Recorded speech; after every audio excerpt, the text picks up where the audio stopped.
and welcome to Film Lovers. My name is Sonia Chang. I'll be talking to people who work in the film industry and who are also avid film lovers. I'd first of all like to start off by wishing you a Happy New Year. And my special guest will be, he's been on many times, but he's addicted to doing this show, Tom Jolliffe. Hi, Tom. Hi, Happy New Year. Happy New Year. How are you feeling? I'm good. So I behaved myself, so Did no you? hangovers or anything. Oh, have you been Uh, eating lots of chocolates and stuff like everyone else and me? yeah, lots of chocolate, and I've still got cheese to start. So You know what? We're still on holiday time, so I think we're yeah, allowed to until Monday, Tuesday. We like most people go back to work on Tuesday, like me. So we can still go on holiday time. good. Yeah, that sounds good to me. Do you reckon that's okay? Yeah.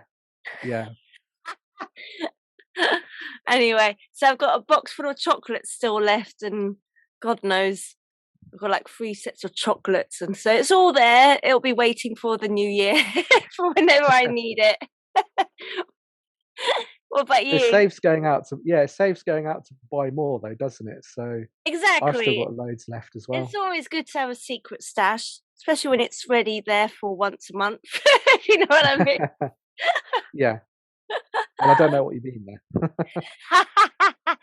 Anyway, so yeah, it's the first day of the year, 2022. Everyone's feeling full, fat, and bloated from eating too much crap and chocolate, which is what Christmas is about. So we are going to do a special sort of feature for Happy New Year, and we thought because everyone's doing their New Year's resolutions, they're all going to be looking back into getting into healthy eating and fitness. So what's going to be our special theme for today for New Year, Tom? Well, I think let's start 2022 with a bang, and then maybe a few explosions, and do an action special. Yeah, that sounds Yeah. good. Get everyone back into the gear and getting ready for going back into exercising and stuff like that. Yeah. It's a good way to Definitely. start the year. So should we do how we normally do it? And then you do one, and then we can talk about that for a bit, and then I can do one, and vice versa. Yeah, we can do that. Yeah. Yeah. Do you Yeah. want to start off then, because you're our guest, or you're my guest for today? Yeah. Okay. Well, I'll You start go. off with one that we've both sort of discussed a little bit recently, and I'm going to start with maybe one of the best, Die Hard. Yeah. Yeah. So I think you can't do an action special and not discuss Die Hard. So I think we've just had Christmas, so we should just start with the best. Definitely. And Yeah. I spoke about it briefly with my sisters and Tom, one of their boyfriends. And I told them in the last episode that was the very first time I'd seen it, which shocked you, didn't it? It did shock me. Yeah. 'Cause, I mean, you'd see sequels though, hadn't you? Yeah, Before the I'd first. seen Yeah. the I had never seen the second one. But I remember seeing the third one when I was a teenager. I was about 14 or Yeah. 15, and it was at a girl's sleepover party. So I remember seeing it then. And I remember being very gripped by it then. And actually, because it was, even though if it was the third one, you could still sort of manage to get away with it because there's not much reference to any of the other two, really. There was a couple, Yeah. but you can still get by. So I'd seen the third one, but I'd never seen the original or the second one. So, have you seen them all? I've seen 4.5. So the Okay. most recent one, the fifth one, I got halfway through and I gave up. Oh, was So that the one that's a ridiculous title that even he hated?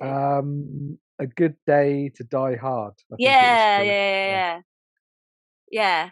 I started watching it and I got also very fed up with it. I just thought, I Yeah. don't know, it had a bit of an element of a bit of 24. It kind of felt like that. It just wasn't the same. Yeah. Because I think of the original one. The original one's quite is cheesy and funny as well. So that's what makes it kind of entertaining, along with all the explosions and Yeah.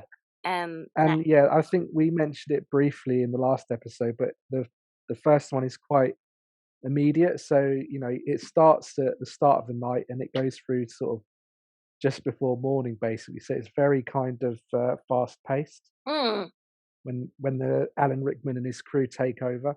he's such a good bad guy in that film, though, isn't he? He is. He's really good. I mean, I watched this YouTube breakdown recently, and it just went into each little detail of how he made that character so unique. All the Mm, little touches that he puts in it.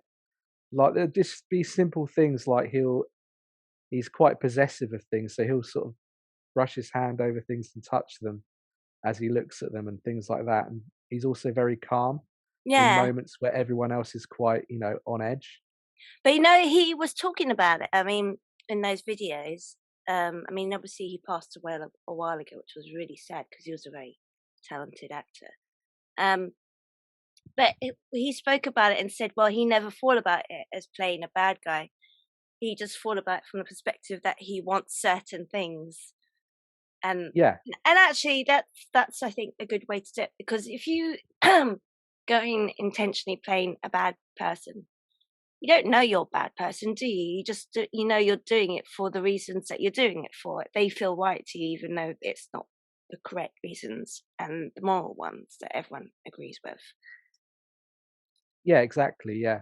I think he just put so much thought into it and, just every little moment that even when he's not saying anything, he's got so much in the role. Yeah. I think that's what makes him one of the best, I think. So yeah. So what is it about Die Hard that appeals to you? The original one. Yeah. Well, I think, there's you know, Hans Gruber is quite, he's so meticulous in everything he does. And he's so kind of calm and composed, whereas uh, John McClane is quite chaotic.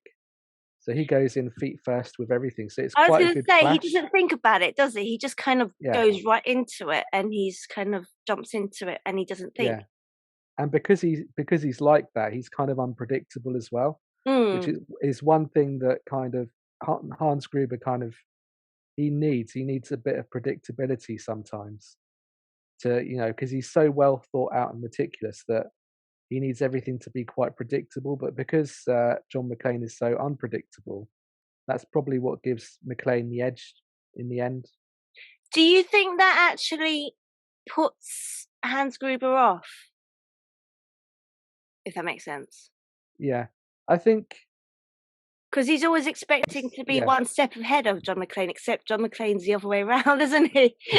He doesn't know what his yeah, next step's going to be, really. So yeah. he's not in control of the situation, even though No. he thinks he is. And then he has these moments where he thinks that he's got the best of McClane, but then he's always comes back. Yeah, yeah. Yeah, It's a very interesting dynamic. What do you think of John McClane I or think he's a Bruce Willis' really portrayal of him? yeah he's really good in that. I think because he's got the comedy in there as well, and he's quite he was so different to all the other kind of action heroes of the time who were Mm. all like Arnold Schwarzenegger and everyone had six packs and things like that. So McClane's kind of meant to be this normal guy. Well, that's it, isn't it? And I was talking to my sisters about it. Is that when he made that film, he was he was a TV actor, wasn't he? So he'd been in a lot of Yeah, TV stuff, but he wasn't a movie actor. So when they did it and they showed the they did the test screenings to the audiences. They didn't know who he was, did they? no, And if it would work. I mean, he doesn't look like your typical movie actor or action um actor either. So that was obviously the movie that propelled him into the mainstream movie industry and made yeah, him who he is.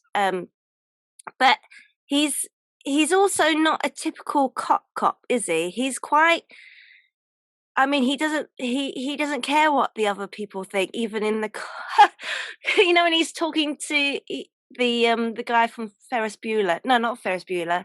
The Breakfast Club. We spoke about him a time again. Yeah. The sort of he's playing the incompetent police chief. Yeah, he's kind of throwing Yeah, his weight around and he doesn't want to talk to him. He's like, I don't want to talk to you. And there's that nice camaraderie between him and the lovely, black cop yeah, that's going on at the same time. But he's not a cop's cop. Do you know what I mean? He goes by his own rules, if that makes sense. yeah. Definitely, yeah. He doesn't He's really that listen kind of to classic authority, road, does he? yeah, that road cop, isn't he? Well, yeah, and there's kind of like Yeah, a reference to it in the third one that he doesn't like listening to authority. He kind of just does what he wants to do, really, doesn't he? Which is kind of how he comes across in the first one as well. Like he doesn't care. yeah. He does care, but he does things his way. I think so, but I think that makes him a little bit. He kind of gets observant because of that, because he notices things. I think, Mm, whereas everyone's more concerned with following the rules, he's kind of always quite observant, and keeps coming up with these random ideas. yeah. And Um, what do you think about him running around without no shoes on? I think that whole thing, Die Hard's quite good at this, where they set something up and then there's always a payoff. Mm, So you've got the whole thing with the guy at the beginning tells him, "Oh, you should walk around without your shoes on shoes and on. make fists with your toes." Yeah. So that's a good setup that leads to the inevitable moment where he's, basically there's glass everywhere. Oh, that seems Yeah, horrible. And his blood on his feet. Yeah. yeah. But I mean, that leads in. He's in the bathroom and he's talking with the other cop over the phone, Mm. and that leads to quite a nice kind of heartfelt scene where he's sort of starting to think that maybe he might not get through it, Yeah, and and the he's other sort of, cop's gay. I love the other cop. I just think that guy's such a good actor. And you can. yeah, He's like, hang on in there. You'll get to talk to her again, and you'll get to see your kids again. And no, I really like that dynamic. I yeah. thought that was, and he was really sweet. That cop I actually. think so.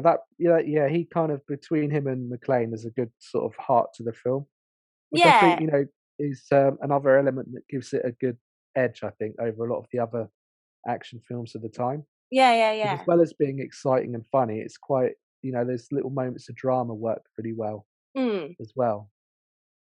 yeah. It's one of those films, Yeah. isn't it? That just keeps coming back. Like, I mean, it was done in 1989, I think, something like Yeah, that. 88. 88, I think it was. Yeah, so Yeah. yeah, I remember now because that was the year my sisters were born, Faye and Amber were born, and we talked about this in the Christmas special as well. So I mean, I knew of it, and we all knew of it. Like we knew there were references to it, but we'd never seen it. And then they finally saw it last Christmas during the lockdown. And and I finally got around to watching it, yeah, this year coming up to Christmas as well. But I Yeah. really enjoyed it. I mean, it's not going to be one of those films that's going to win an Oscar, but it's always going to be like a fun film, you know, to especially during Christmas time as well, when everything's so sort of sickly sweet, and oh, it's Christmas. You kind of need a bit of a punch and some action and some Yeah, excitement. definitely. Yeah. So Yeah. Die Hard's one of your, you know, top action films for sure, right? Yeah, I think so. It's just so well paced and it really kind of delivers um, on every aspect, really. Yeah. I think it's just so well made and it's aged very well as well, I think. Yeah, would you call it a Christmas film? I think I do, but partly because It's not a I mean, I know Christmas film, it's even not though it's set to Christmassy. yeah. There's kind of a little bit of sort of that kind of spirit in there that he's kind of wanting to be reunited with his family. Mm. But I guess because of the Christmas setting, and then a lot of people now, it's almost become traditional to watch it at Christmas time. Yeah.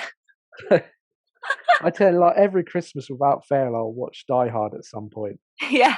Well, it will be my new ritual as well as Home Alone Yeah. and Home Alone 2 for sure. So yeah. Is there anything you want to say about Die Hard before we move on to one of mine? No, shall we move on? Yeah. Yeah. So is it my go? Yeah, you can have a go if you want. Let's hear what you've got. Okay, so I'm gonna bring up Speed with my husband. Oh, your husband, yeah. Excellent. I love Speed. I just think Speed's amazing. By the way, is Speed one of your favorite action films? It is. I think it's right up there. It's really good. It's really Um, exciting and like adrenaline pumping as well from the beginning to yeah, start, isn't it? Because it starts off with um these hostages in a lift. I mean, they're not hostages; they're just going into a lift, going over. And yeah, the baddie Dennis Hopper basically tries to put an explosion in and bomb up the whole thing so he can get his money's worth. But it goes tits up, doesn't it? So yeah. he doesn't get his money and gets really annoyed. And my husband Keanu and this is it the SWAT team? Yeah, he's a member of like the SWAT team in Yeah, it. yeah, yeah. Yeah, And Jeff Daniels, which is kind of a really strange film for Jeff Daniels to be in, but then he's a serious actor, isn't he? So it's yeah. I think people is like Jeff Daniels to me. That was probably he probably did that the same year as Dumb and Dumber. yeah, and So I that was was a yeah. film that kind of everyone thought, what the hell were you doing in that film? Yeah, you're right. Actually, it was around about the Yeah, same time, and I think because I'd never seen him in anything serious, and Dumb and yeah. Dumber was probably the very first film I'd seen him in. I And always that's one of kind the of silliest films you're likely to see, isn't it? well, So, that's it. And I always yeah, assumed that he was kind of like a Jim Carrey comedian type person. I didn't realize yeah, he was a serious actor. So when I saw him in Speed, I just thought it was a bit weird. yeah. You're not alone. I used to think that as well. How Whereas did you? Speed is probably the more normal thing for him Yeah, rather yeah, than Dumb and Dumber. yeah. Yeah, for sure. I think I mean that's been kind of spoofed many times, hasn't it? The bomb on the bus. Yeah, Um, like for instance, Father Ted did their own funny spin-off of, of Father Dougal, who's yeah, driving a milk float and it can only go at ridiculously slow pace yeah, before the bomb goes off. But yeah, it yeah, is a really fun packed film from beginning to end. And then you got and I think it's quite funny as well. Like you got the Sandra Bullock character who's lost who can't drive anymore because she's used up all her points on ironically speeding. So she's no longer allowed to drive, and then she gets kind yeah, of put in charge of driving the bus because the bus driver gets accidentally shot, doesn't he? yeah. I can't remember how the bus driver gets shot. There's so Keanu Reeves boards the bus by jumping on it, which he actually did for Yeah. real. Oh, and it Yeah, was one of the passengers, wasn't it? One of the yeah. passengers One of the freaked passengers out. thinks that it's he's after him, Oh, whereas that's it. obviously he's completely separate. So they have a bit of a struggle, and then the bus driver gets shot. Okay. Yeah. No, it is a really, really fun fact film. And he's so good looking in that film, Tom.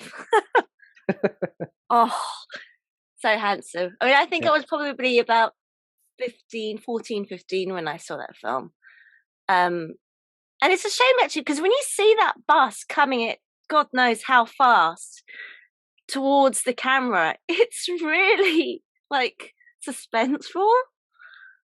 yeah, Does that make sense? It really gets your heart pumping because you just see this bus rushing down the motorway and it's coming towards coming towards you. I mean, you can kind of imagine what that would be like on a daily situation when you're just going around your business and then this bus just comes rushing down the road or whatever. Do you know? well, I don't know, some of my local buses are a bit like that, I think. And isn't the guy from Ferris Bueller on the bus as well? Yeah, Cameron. Cameron, yeah. Yeah. Maybe he's having another one of his dreams. I forgot the actor's name, Alan Rock or something like that. Yeah, that's it, Alan Ruck. Yeah, he's basically playing a tourist, isn't he? And he's like, there's one point Yeah, where they go back to the airport to circle the airport to basically buy time. And he's like, oh, we're at the airport again. And the passenger goes, yeah. So he goes, I already seen it. I saw it yesterday. So it is really funny in bits like that. But yeah, it's one of my favorite action films. Is there anything you want to yeah. say about Speed? It's so well made though, because it could It have is. gone so wrong just having most of a film set on a bus. But that's it. I mean, it's Uh, not. I mean, you wouldn't think you could get away with doing so much, could you? no, but I mean they keep the tension up, and it's, so well paced, because Yeah. the film basically never stops. It's not quite as good after they get off the bus, but I think Hmm. it still has a bit, a good enough finale. And then you Um, got the Dennis Hopper bad guy, yeah, the retired cop or whatever, yeah, who's trying to get his money, and he's always one step ahead, isn't he? And he's like, "Don't try anything. I'm always one step ahead of you." And then you realise he's got the camera planted on the bus, but he can't hear anything, can you? And then there's that moment yeah, when Jack realizes that he's been watching him the whole time, watching the whole bus the whole time, and they basically get a bit of the footage and loop it over and over again after they've all got off the bus. And Dennis Hopper catches onto it, doesn't it? Because there's a woman with a handbag, and then very quickly she puts it down, and then it's back on her lap again. So he kind of yeah, realizes that they've basically um, duped him in a way, really. So yeah, no, it is really clever like that, and he's a very good bad guy in that film. yeah. Very Dennis good. Hopper's always been a really reliable bad guy. Yeah. Uh, I don't know if I'm trying to think of what do you think? The chemistry is also very good, isn't it, between him and Sandra Bullock? it is, yeah. I mean, that was really the film that launched her as well. Hmm. Um, because I think she's so likable in that film, and she became so popular off the back of that film. Yeah. Yeah, for sure. Apparently, they really fancied each I other. know. Like I was neither going to of say them this. said Apparently, anything. she had a really big crush on him, and then he had a crush on her, but none of them said anything. Yeah, But actually, I kind of think that works, doesn't it? It brings that to the film. yeah, I think so. Yeah, And then there's also that you hear actors saying where they work with someone they really hate this person, but then for some reason the chemistry also comes out really good as well. Does that make sense? yeah. Well, I think it's one of the worst things that happens with chemistry on screen, which is quite common, is when like husbands and wives do films together, and often it ends up being a disaster. Yeah. There's been Do you quite a think few where it just it's, seems quite flat? Do you think? yeah, maybe because it's like, you can't really recreate it if there's not really that there, or if you're trying to rest on, what you have in real life. Mm, Like they said that about Tom Cruise and Nicole Kidman in Eyes Wide Shut, did that they? they didn't really have that much chemistry on screen together. Oh, Although for really? that film particularly, it was kind of the point, so it worked. Yeah. Um, but yeah, there's been a few other But sort then of they examples of did that. quite a few together, didn't they? I mean, to be honest, I'll be Yeah, I completely. I've think never seen. the first one was probably the one where they met, so there probably was a little bit more chemistry in that one, Um. which was Far and Away or something, or Yeah. And there's the yeah, one of something like him that. in the car. Yeah. Oh no, yeah, Days of Thunder that That's it, was. the car. Yeah. Sorry, I don't know what it's called. I I think think that it was was the meant to be first like one, Top wasn't it? Gun in cars, wasn't it? Yeah, that was the first one, Yeah. and then the second one was the second one was a bit much, wasn't it? It was a bit of a I don't know. It just seemed like it was a bit far fetched. But yeah, no, I know what you mean. Yeah. Sometimes the chemistry just looks completely flat, and there's nothing on going on, even though they're Yeah. trying very hard to. So that also works very well in Speed for sure. Um, I'm trying to think if there's anything else I want to say about it, but I can't really think. I mean, it's not going to be one of those films that wins an Oscar for sure, but it's always going to be a film that's sort of that's fun to watch and gets your heart pumping for sure. Um, Yeah, but it just definitely. I mean, it still holds up very well, I think. yeah, and also it's very relatable because you see buses everywhere, and you never think about that happening, do you? But it could happen. No. Yeah. So you never know. But I just always remember the scenes where the bus is like basically racing down the road. That's always the bits that stand out the most for me because it's quite a scary image, isn't it? It is, yeah. It's just there was some really good set pieces in that, and then they had the bus having to jump because it's just this thing of like this constant problems. So Yeah, they're going yeah. across this freeway and then they suddenly realise that it's incomplete and Oh, there's a that's big it. There's a bridge. gap Yeah. in it, isn't there? And they have to So jump yeah, across. they Yeah. have to jump. Are you? But yeah, I just like films like that where everything kind of keeps escalating. Just when you Yeah. think you're smooth sailing, and then there's another problem that comes out of the blue. Yeah, yeah, yeah, for sure. Um, all right. Well, I think we've spoken about that enough. Let's go on to one of yours. Okay, I'm gonna say Hard Boiled. Oh, okay. So this is a Hong Kong film, Okay. and do you know John Woo? Yeah, but to be Yeah, honest, I've never seen it, so I know who John yeah, Woo is. yeah. So this was the last film he did in Hong Kong before his move to Hollywood. Okay. Uh, but so it's got Chow Yun Fat in and Mhm. Tony Lung. Oh, I Um, fancy him too. yeah, he is very handsome. He I've got to is say really handsome. that. um, He's aged yeah, very well as well. he has. Yeah, I saw him in Shang-Chi recently, a Marvel Mm. film, and he doesn't look any different. So Does he not? No. no, Anyway, carry on. yeah. But Hard Boiled, it's basically so Chow Yun Fat's this kind of cop who never listens to what his superiors say. Mhm. Um, and it opens on this drug bust that goes bad, and his partner gets killed. And then you got Tony Lung in it, who is playing a criminal, but you find out that he's actually deep undercover. Okay. So Chow Yun Fat is chasing Tony for a lot of the film, trying to infiltrate this drug gang, and then at the end, inevitably, once it becomes clear that Tony's undercover, Mm. he has all this triad gang after him as well.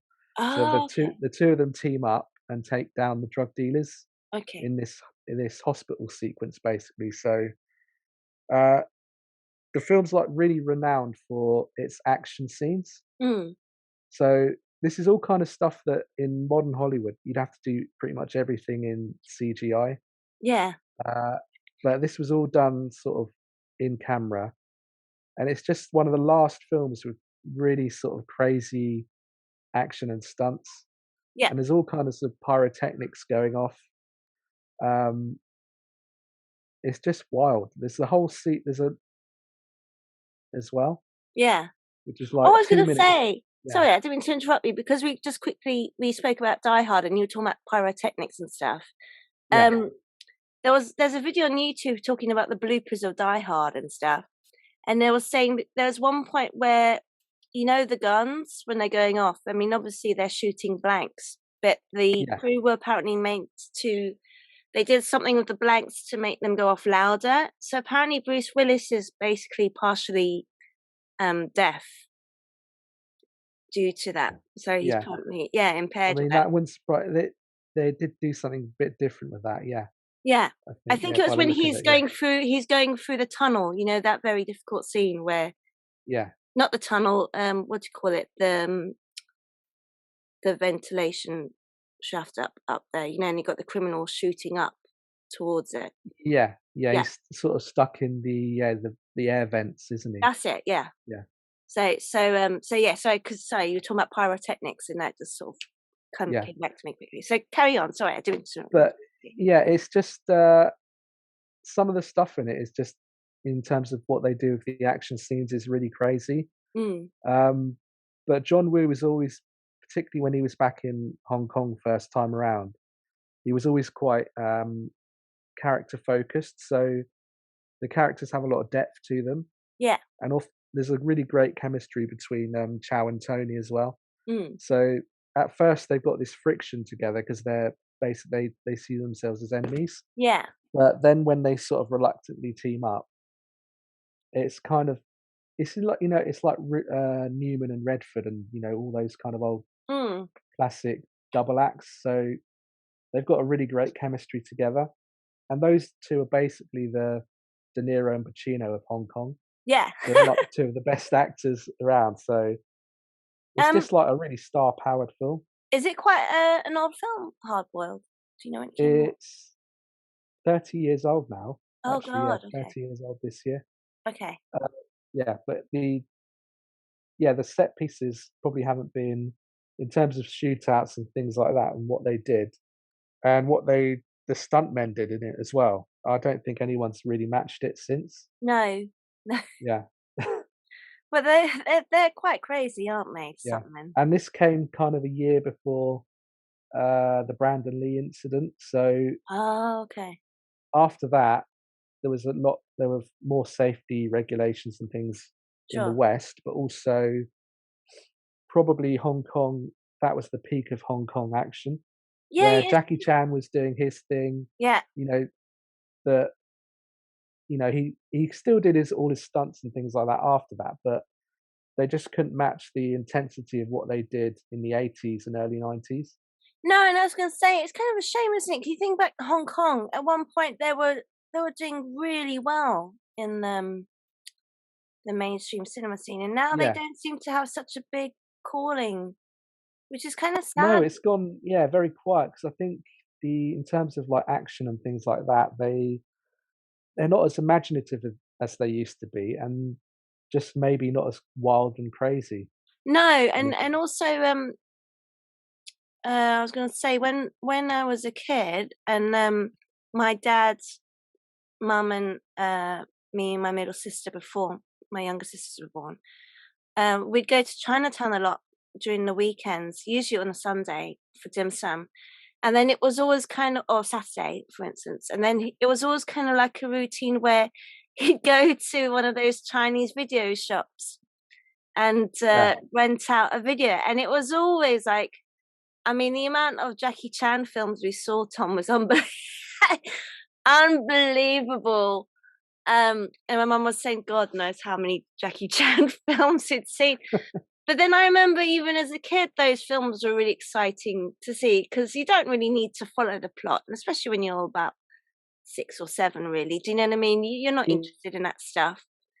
And with Um, him, he's a physical. He bases all of his like action and his comedy on Buster Keaton and Charlie Chaplin. So it's all about physical comedy. yeah, So yeah, that yeah. can translate without words. So No, and I it think that's why translates it's very done really well. well. Which is why I think it's really sad that at one point Hong Kong cinema was amazing for doing action films like that, and then over the years it's just kind of gone quiet. And I don't know if that's to do with the Yeah. politics or maybe It's a just bit of a strange mix, really, because what they used to do also is they'd spend a whole year on a film, mm, and they'd spend most of that time, doing the action. So Jackie Chan could spend just 6 months doing the fight scenes, which is, that's never been heard of in Hollywood. But I think they've stopped doing that as well in Hong Kong now. yeah. Whereas they think much more like a Western studio now that, okay, you've got 2 months or you've got a month to shoot the film and you have to get everything done within that time. Mm. So people like Jackie Chan or Sammo Hung they were perfectionists. So they'd spend literally 6 months, they got it absolutely right. Yeah. Yeah. Yeah, yeah. Sometimes reinventing things on the day. So Jackie Chan might see in their location, oh, there's a chair over there. So I'm going to make a whole sequence based on that chair, like spinning on it or whatever he would do. Yeah. Um, yeah, so yeah, Hard Boiled was insane, large scale gangster film Mm. out of Hong Kong, and then obviously at that around about the same time, then sort of just getting towards the end of his run, his kind of peak, and this Mm. was just before he came to Hollywood Sure. as well. Yeah, Okay. yeah. So I definitely recommend Hard Boiled for anyone who likes action films. Okay. I'll give Yeah. that a go.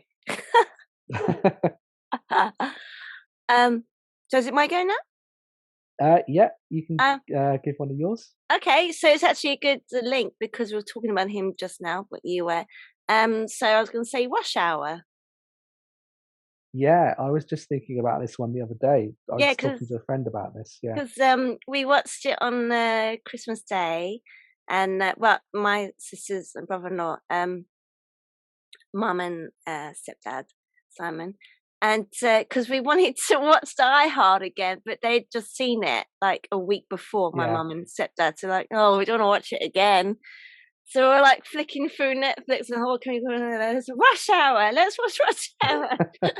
And actually Rush Hour is one of those films where actually I really enjoy watching it over and over again. Like if I don't really want to think, if you just want to be entertained and not think, it's like Die Hard, you don't have to think, it's just pure escapism. It's just really good fun, and the chemistry between him and Chris Tucker is really good, I think. Yeah, it works so well. I mean, he's such a motor mouth, and then Jackie Chan, particularly at that time, his English wasn't too good. No. So the fact that got he always better, looks, I think, didn't it? yeah, It was getting better, but he did struggle at points. because I think for a lot of the first film, he's being given the lines phonetically, so he's kind of memorizing it and sort of saying it. But the fact he looks a little bit kind of, whenever Chris Tucker's going off one of his rants and Jackie Chan's a little bit confused looking, I think but that really works, works doesn't it? Because yeah, because actually the fact that he doesn't really understand what he's saying, because it's meant to be part of his character, but well, exactly, because he comes from he's from is this character, he's a policeman, is he from China or is he from Hong Kong? Oh, he's from Hong Kong, isn't he? Yeah, yeah, because the consulate's from Hong Kong, so yeah, and he's friends with the family, isn't he? So yeah, so it kind of works to their advantage, I think. What do you think of what's his name? The actor Tom? Is it Tom? Well, I mean, the guy that was in the Full Monty. Tom, help me. Tom Wilkinson. That's Tom it. Wilkinson. Yeah. Yeah. As the bad guy. Yeah, that was a good bit of casting. Yeah. Yeah, he's really good in that film, isn't he? Yeah. Because I think Brits were quite good at being bad guys in those kind of films. Yeah, because he comes across as being like, a friend of the consulate, and he's on their side, and then you realise he's actually a mole and basically working for the bad guys. Yeah. Well, I mean, if you've seen more than 5 action films with any British cast in it, you knew from the beginning anyway. But Tom Wilkinson in it, so yeah, he's going to be a bad guy. But yeah, so the action's really, I mean, there's a few harsh scenes in that, like when the little girl gets kidnapped and they kill the driver. That's not a nice scene. My sister's like, I don't like this scene, it's not nice, it's horrible. And there's a few scenes like that which are a bit, I don't think you'd see that much now. I mean, it was probably a 12 film then, wasn't it? Which actually, now you think, even for then, well, for now, that wouldn't work. Yeah, it might have been, I think maybe a 15 possibly, because probably brings it slightly up with some of his language, I think. But yeah, it's probably, it was more violent, I'd say, with certain things than what Jackie Chan was doing in Hong Kong, because they were always they were so light-hearted and comical. They weren't sort of too extreme. No. So yeah, like you say, with the girl getting kidnapped and the driver getting killed and things like that. So it was a bit more of a kind of American style. American levels of violence, I guess. Well, and also it's made for the American audiences, isn't it? Whereas, so I guess they have to kind of tailor it to their needs and the studio's needs. Whereas the Hong Kong cinema have their own way of doing things, and they're not so bothered. They know that at the time that people that watched it in Hong Kong were not really into all of that as much, if that makes sense. They knew not to take it so seriously. Yeah. So I think what the director did sensibly was he just said to Jackie Chan, okay, you just do, anytime there's a fight scene, you take over, basically. Yeah, because Jackie has his own stunt team, so he just brings everyone over, and then they basically do everything. So they work out the fights and then perform them. I mean, he's injured himself countless times, hasn't he?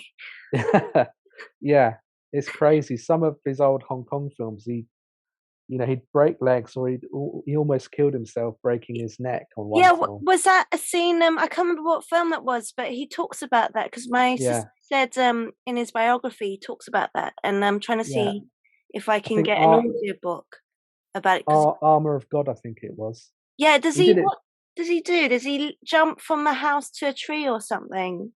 He's Um, jumping over this wall. I think he uses a tree to sort of pull it, lower himself down, yeah. and it just he just drops, and then almost I think he broke his neck or he did something. So they were just very worried.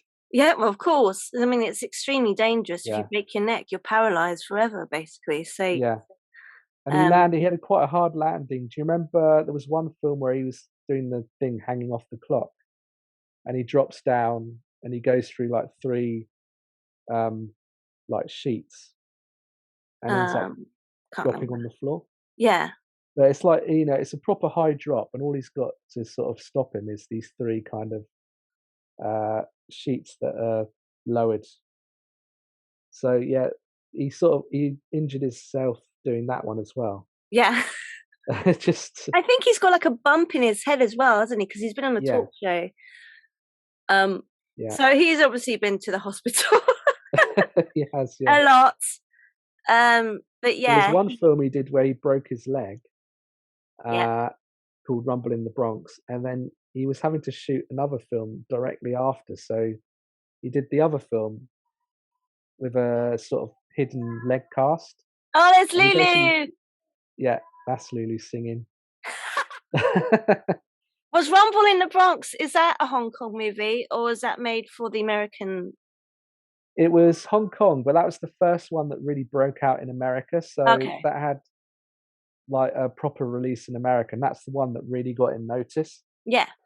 So I think that's when studios thought about, maybe we should get Jackie Chan over and do a film, and then that led to Rush Hour. Yeah. I Yeah, mean, to be honest, I mean, it's always going to be the same plot, isn't he? He's not going to be like an actor, is he? I mean, he's always going to play like no, the cop or the detective who goes over to save someone or their family from the bad guys. I mean, that's usually the general setup, isn't it? And yeah, that's the setup for all the other Rush Hour films. Rush Hour 2 is not that bad either. Um, there's yeah. I a liked that one. Yeah, Yeah, that was quite good. That's the one that's set in Hong Kong, actually, isn't it? Because they yeah, go back to Hong Kong, and then yeah, obviously all this other stuff happens. But then they do kind of get a bit naff as they go along. It's going to be like Die Hard, for instance. There's not so much you can really do after a while with those no, films. They're just going to be pure um, entertainment, really, aren't they? So yeah. you're not And I really think there. it's getting to the point where Chris Tucker's only interested in doing it for the money now as well. Oh, is it So really?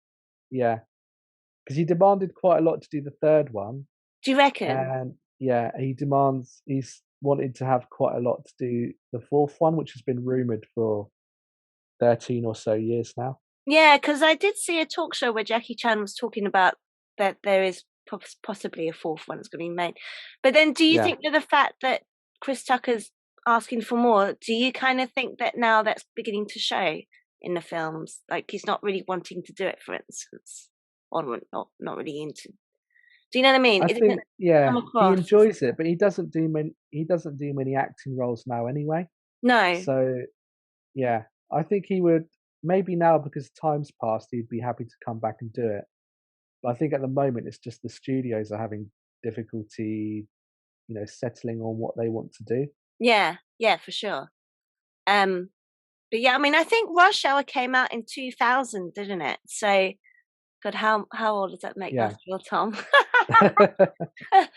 um, so so yeah, and Jackie Chan's got to be in his 60s now. So it's obviously going to Yeah. get harder for him to be doing I think maybe films they've like that. passed the point where they can do it now.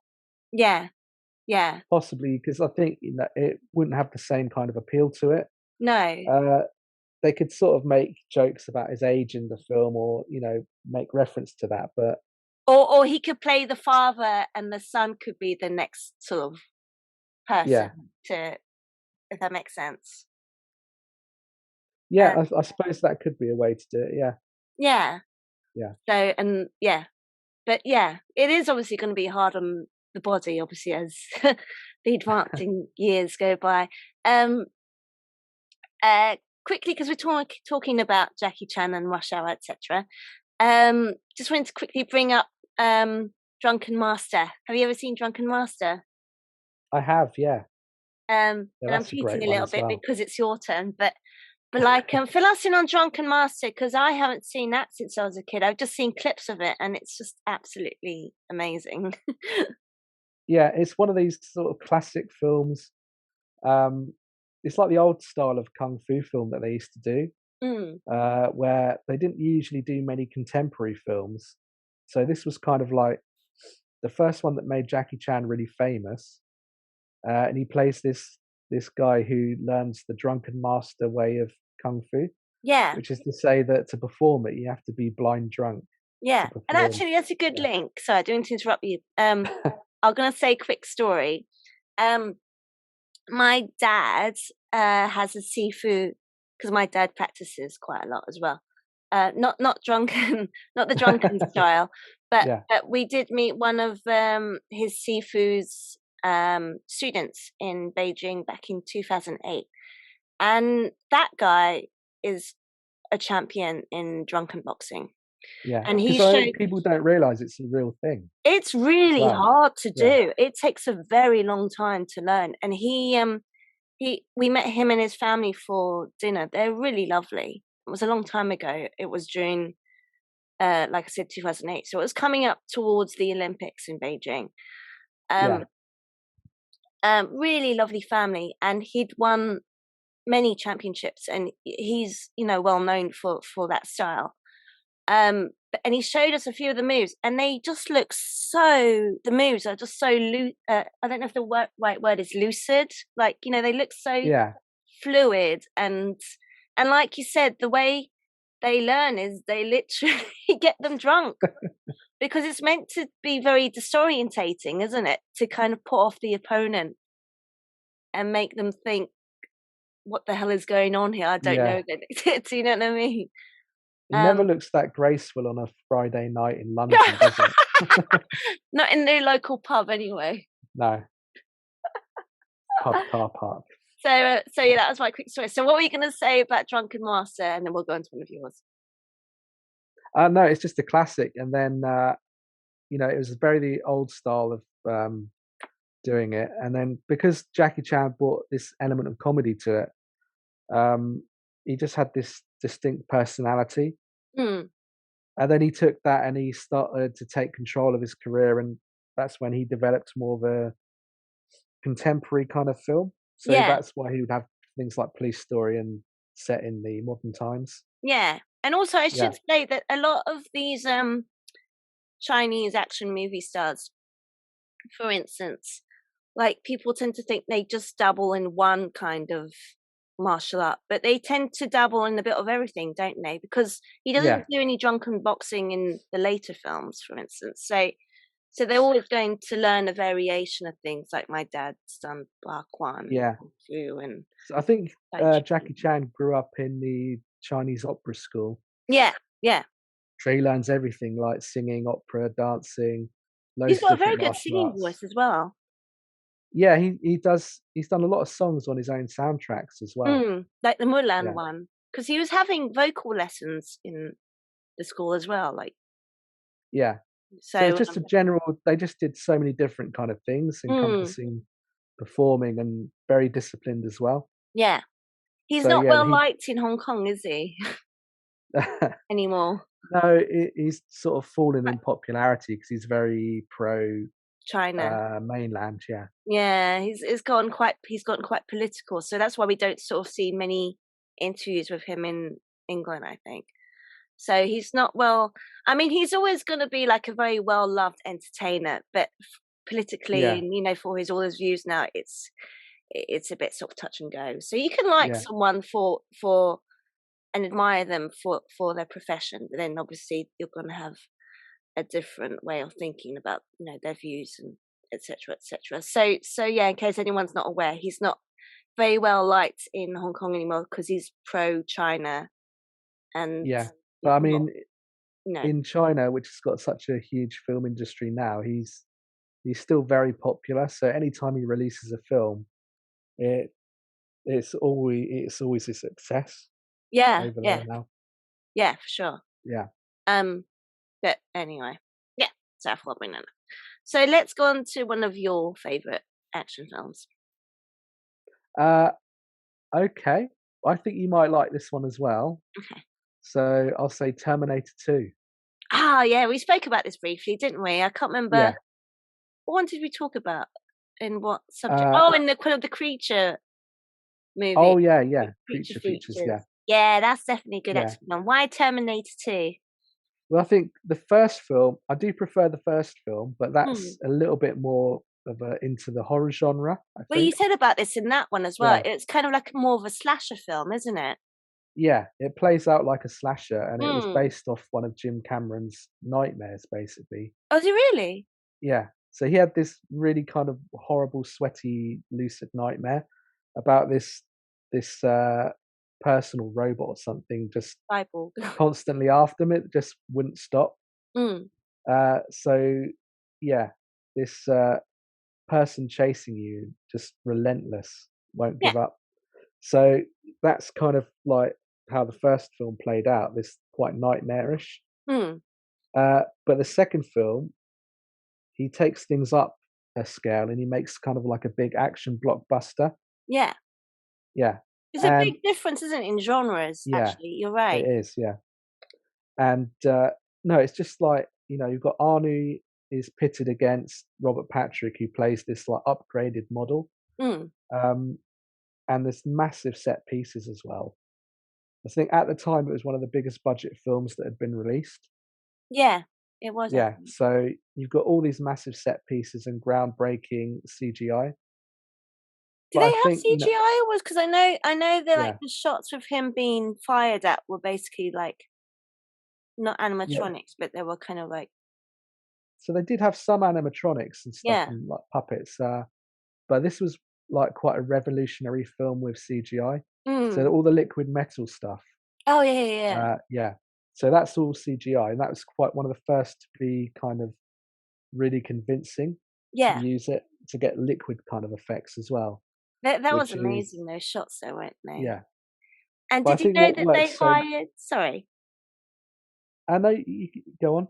Oh, did you know that because at the time, I mean CGI was only kind of being, invented in Jurassic Park and all that. So it was still very new. Yeah, And they were still kind of fiddling around with doing like normal quote effects, trying to make their way through, and sort of mix it up with, like you said, the new form of CGI that they've just sort of come across. Um, did you know that they hired, for the scenes where he's morphing into people? yeah. Um, Apparently they casted a lot of twins Yeah, I because know. Linda Yeah. Hamilton's a twin, isn't she? And there's Yeah, a scene, so that's actually her real twin sister, yeah. and And then there's a the cop. one of the security guard Yeah, cops or something. Yeah, in yeah, the when he's facing himself, that's his twin. So there were a lot of twins that were also. It was very clever actually the way they did it, considering they yeah. wouldn't have had as much And it's a technology. simple approach to what could be a difficult problem, isn't it? Yeah, So yeah. It's yeah, very clever thinking actually behind it. So sorry, so I just wanted to bring that up. But so you were saying about Terminator 2. yeah. So I think also it's got such a strong female character in it with Sarah Connor. She's So I kind think of like that's a Ridley, isn't she? yeah. So No, not Ridley. What's her name? Ripley. Ripley. Sorry, not Yeah, Ridley. So I'm thinking Ridley Scott. Yeah, Ripley. Yeah. yeah, yeah. But I mean, it's a really kind of strong female character, uh, and she's interestingly flawed as well. So she's been kind of dumped off in this um, insane asylum because obviously she's been going on about killer cyborgs, to the authorities for years. Yeah. But Uh, then also she's playing up to being crazy when she really isn't, is she? yeah, So, yeah, and there's a big change of like the writing. Like the first film, she's very vulnerable, isn't she? And then in the yeah, second film, she's just like in complete control. And and she just gets quite it, fatalistic about it, and well, then she's she fierce wants in that film. Like she just like she yeah, doesn't care. I mean, and she gets to the point where she's going to kill the person she thinks is responsible yeah, exactly. to try from happening. Yeah. But I think there's a good relationship between her and her son, who are quite estranged, and that's quite difficult. Mm. He's always had to have seen her from afar, labeled as a crazy person. Yeah. And it's not until obviously Arnie shows up and he finds himself right in the middle of what his mum's been talking about that he realizes that actually she's not crazy. Yeah. And also there's that scene, isn't there, where she comes face to face with Arnie for the first time. Yeah, And he can see the pure horror on her face, because obviously the last time she saw him, I mean, it wasn't the same make. He tried to kill her, yeah, basically. So you can see that, yeah, and you can kind of identify with that. And actually, it must be a very strange dynamic that actually, no, this is a different robot, and he's come back to help you. yeah. And And then you've you got got the this element, new scary guy coming after. yeah, and you got John Connor and Arnie relationship as well. Like a boy basically inherits himself a robot. So it's quite an interesting dynamic between those two Yeah. as What well. did you think about the dynamic between? So hang on, what's Arnie's character in that one? The T. Yeah, the T800, I think it is. And then T what's the yeah, Robert Patrick one? the T1000. Yeah, so the Yeah, T1000 is the newest make, which is the liquid yeah, type. And so Arnie's character is kind of like it's a newer version, blah blah blah blah blah. And it's actually quite. What do you think about the dynamic between the two Terminators fighting each other? And obviously, you got the Robert Patrick. So the actor's actually a lot slimmer, and he's very athletic in that film. I mean, the way he runs yeah. is absolutely terrifying. Absolutely Because he terrifying. he he just looks almost like a kind of blend of animals, doesn't he? He looks like slightly kind of You said like a lizard-like the way he looks reptilian. around. Yeah, well, you Yeah, said it's like a reptilian, and reptile. also sort of sprints like a cheetah as well. He's just really So, scary. No, you couldn't yeah, imagine being scared seeing someone run like that towards you. yeah. But I think he manages to be intense, and he manages to make you think that he could best Arnie's robot. Uh, But that's it. It's like you that's got without, yeah, Arnie, who's this big guy, and he's a big built robot, for instance, in the yeah, fictionalized. Then you've got this very slim actor. I mean, they're not, Arnie's not fat by all means in that film at all. He's very fit in that film, but they're two different builds, aren't they? yeah, Just physically as yeah. So actors. yeah, physically Arnie looks more imposing, but But actually, it's Robert Patrick manages to have this really intense presence mm, that makes you fear him, and that's before you even put in the special effects as well. yeah, I think, yeah, it's a really good mix, really. And I think when you look at the other series, they've tried to sort of, you know, upgrade the villains each time, but it's never worked as well. no, because the third Uh, one was a woman, wasn't it? A model, yeah, but I think what she was liquid metal over a skeleton, and it right? really didn't make sense. And it's just like, well, yeah, every time they try and invent a new technology for the new robot, it's never quite as impressive as the T1000, Yeah, for sure, I and agree. they're never as well cast either. No, So yeah, it was it's just just they've always fallen flat on that kind of thing, yeah. as well as everything else, really. So what for you stands out about Terminator 2? I think it's one of the best, of the last say 30 years, one of the best sort of action films. It holds Uh, up really well as well, doesn't it? yeah, the It still looks very they contemporary. use the CGI quite minimally, Mm, so it looks impressive when it's there. Whereas compared to modern films, if you have a big 10-minute sequence, you just load it with all your effects.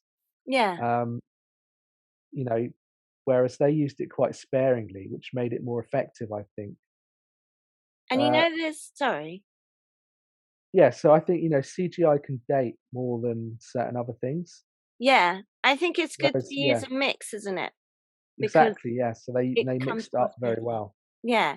And there's that famous scene where she's having the nightmare where she's basically watching herself as a younger mother. So she's basically watching her. It's her twin sister who's playing her younger self, playing with John Connor as a baby in the playground.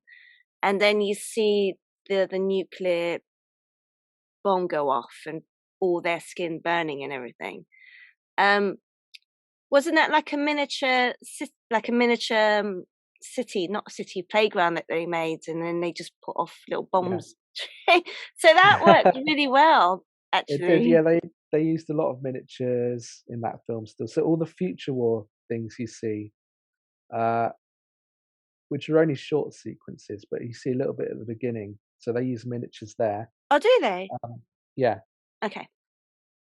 So you like these big robots driving over skulls and things in the future, and they're no bigger than the size of your thumb. No. But yeah, it's really well done. It is really well done. They use those kind of things sparingly, whereas if you've got 200 million these days in CGI and then just do whatever you want, but it's so full on and relentless that it's not that impressive. No. I think it makes you a bit cold to it. Yes, for sure. Whereas a special effect should be special. Yeah. Yeah. And I kind of miss those days when they had to use their brains more and experiment more with making the effect. Like exactly, the 80s and like when you were saying, with, for instance, the films like The Thing and things like that, they wouldn't have had CGI, so they had to be more inventive with making things and animatronics and all that kind of stuff, which comes across better. I think it's kind of a shame that art. I think so, yeah, and because you can see that it's a physical part of the set as well. Yeah. With a lot of CGI, they still haven't got to that point where it looks like it's physically there or that it's got weight. For sure. So, no, I agree. Yeah. But yeah, Terminator 2 has these really great set pieces as well, and really good stunt work. So there's this whole sequence where there's a helicopter chasing a truck, and there's a moment where the helicopter basically dives down and flies under this underpass. Yes. Which nowadays they would just take all risk out and they do it with a CGI helicopter. Do you reckon? But I mean, yeah. But just for safety and all that sort of stuff. Yeah, for safety, which I guess is fair enough. But I mean, this was just a stunt guy saying, "Yeah, I can do that," and it just looks really impressive on film when it comes off.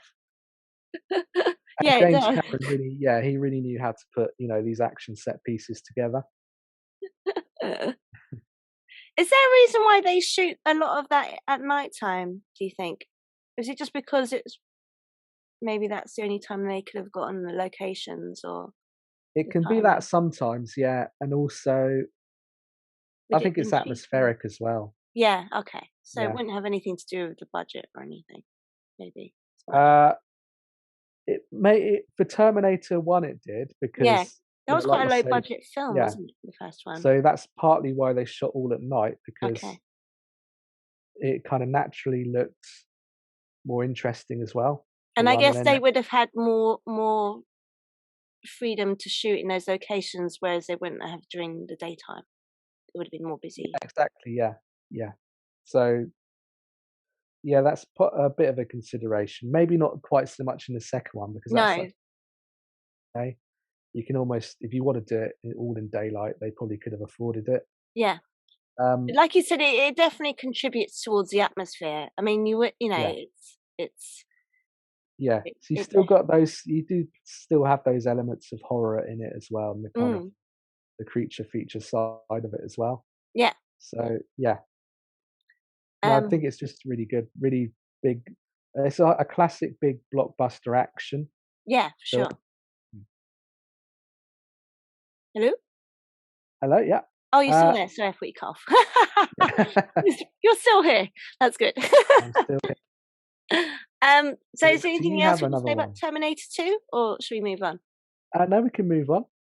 Have you got another choice? Yes. I was going to say The Fugitive with Harrison Ford. Oh, that's a very good choice. And I think, to be honest, any action film of Harrison Ford is going to be a good one. Oh yeah, he's really good. He's amazing in that film. and I he really remember throws seeing, himself into it. yeah, and I remember seeing The Fugitive. I mean, well, hang on, what year did that come out? That was in the 90s, and I was a Yeah, teenager. 1993. Yeah. Yeah, And it just literally keeps you on the edge of your seat. And it's basically a remake movie of an old TV series with the same name, isn't it? The Fugitive, where yeah, Richard Kimball gets set up, um, and basically framed for killing his wife, and he's trying to prove that actually, no, it wasn't him, and he's on the run, basically. Except, I mean, obviously that was a TV show, so they had to make it stretch for a very long time. Whereas in the movie, yeah. it's in movie time, so it's in like an hour or 2 hours, for instance.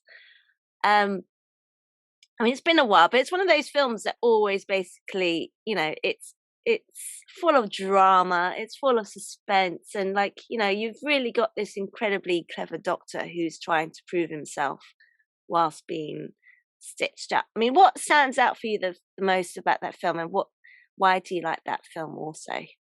It's one of those, like, at the time when it came out, it was such a big film. Mm, For a year, everyone was going on about The Fugitive, saying how good it was. It's kind of been a little bit, I guess, unfairly forgotten mm. in maybe the last 20 years, uh, because it's that kind of old school kind of, blockbuster film that they don't maybe make so much anymore. Yeah, it's a shame, isn't it? Yeah. Um, but no, it's just so well made. It's a good star vehicle. So you've got Harrison Ford, Tommy Lee Jones, who won an Oscar as well for that. Oh, did you really? He did. He won the Oscar for Best Supporting Actor. What did you think about his role in that film? Because he kind of comes across like, he's obviously trying to relentlessly track him down, thinking that Yeah. he is the killer. And at the Yeah. same It's time, he's almost kind like of, he says he doesn't. It's that moment where Harrison Ford says, "Oh, I'm innocent," and then he goes, I don't you know, care. yeah, I don't care. It's like he's just doing his job, but he's Yeah, I so was going to say to you, what yeah do you think about focused. that moment when he says that? Because that I think kind of it's a came, really good. Yeah, it comes across as cold. So you start well, that's that. it. Is it came across Yeah, to me like, like, oh, that's really not nice. yeah. But then, as the film progresses, he realizes, that he's not quite that cold, and he does go beyond what he's supposed to do, and he starts, looking into it himself. So yeah, it's just a really interesting performance from Tommy Lee Jones as well. But Harrison Hmm. Ford is also, just brilliant in that role. And he's always one step ahead of them, isn't he? Even though they think Yeah, they can try and get the better of him. yeah, exactly. Yeah, but I think I watched it again like a couple of years ago, and I hadn't seen it for about 10 years, Mm, and it still holds up so well. it does. Yeah, it's just a really good film Did you because they still don't. enjoy it? I did enjoy it a lot.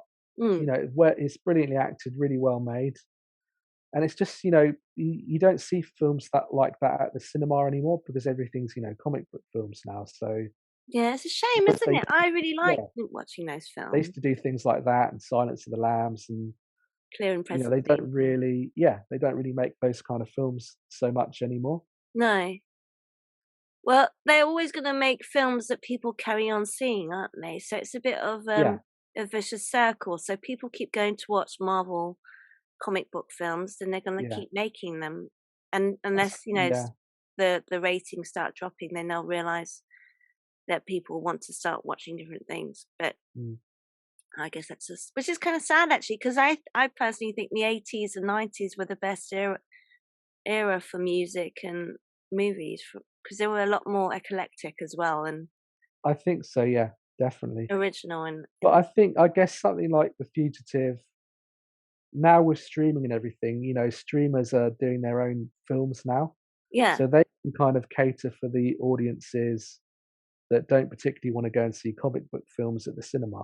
yeah. So you do see a little bit more of those kind of films like they used to make, uh, obviously going straight to Amazon or Netflix now, Mm. which, maybe people still want to see those on the big screen, but at least you got the option of new films being made on the small screen. Yeah. Um, Yeah. what do you think about the scene when one of the prisoners releases him from his handcuffs but says, "Don't follow me," and he says, "Okay, but you behave yourself." Behave yourself. Yeah. and runs off. No, What do you that's think good. of it? That's really good, isn't it? That's a nice little character touch, isn't it? Yeah, like he's still Yeah, got that kind of very caring doctor side. I tell you what bit I always liked the most about him. Actually, Richard Kimball's a really good guy, isn't he? He's a really nice. yeah, He's trying to figure out what's going on, and he's got these people like. Well, one of them's basically like a mole again, isn't he? That's the one he thinks is his friend, and he's the one that's basically been yeah. And plotting he's the one behind. that kind of set him up from the beginning, Yeah, isn't he? yeah, yeah. And you have that scene where he goes into hospital and the kid has been diagnosed with the wrong thing, and he rewrites Yeah, his thing, um, and takes him to the correct ward, for instance. So yeah, and I just think he's a really nice, a really lovely guy. To be honest, he's still got a very caring side to him. So he's clearly not, and yeah, he's desperately trying to prove himself right when everyone's after him, which is part of the suspense. And there's that really adrenaline pumping moment where he jumps off the reservoir into that massive waterfall, and you think, "Oh, that's it, he's dead." yeah. No, I mean, it's just such a good film, Yeah, and yeah, it's really well paced as well. So once he escapes, it kind of doesn't really let up, even when no, you think he's kind of got a safe house or he's safe where he is. There's always just someone round the corner. yeah. And there's also these paper clippings and like with his photo and everything, and he's always trying to make himself look different by shaving his beard off or dyeing his Yeah, hair. he still looks like Harrison Ford. He does. It's kind of like having someone like Superman Yeah, take his glasses off. It's like, oh, you don't look anything like Clark Kent. Well, it's that time or thing. So yeah, but yeah, but it's always going to be one of those films that holds up really well for sure, especially for the action genre. Um, but yeah, that's one of my favorite action films. It just holds up really well. It's like Terminator 2, like you said. You can still imagine that happening, and a lot of the clothes back then, they're still kind of pretty much what people wear now. Really, do you know what I mean? Sometimes the fashion shows up yeah, and stands out too much, like for instance, Die Hard, that was obviously in the late 80s, so you can see the big shoulder pads and the big hair and stuff. Do you like kind of think, yeah, yeah, this is a bit silly as well? But then, but the 90s, you can kind of, because a lot of that stuff is still kind of stayed around fashion wise, then you can still sort of think that actually that could have been made maybe 5 years ago or something for that instance like that. So, it still holds up really well. Like you said, like Terminator 2 and films like that. yeah, yeah, definitely. Um, all right. I think we've talked about that enough. So let's go on to one of your options, choices. Okay. I think I'll stick with Harrison Ford then. Okay. I'm gonna say Raiders of the Lost Ark. Okay. Why Now, this Raiders is of the Lost Ark? it's the first Indiana Jones film, and I think it's still probably the best one. Okay.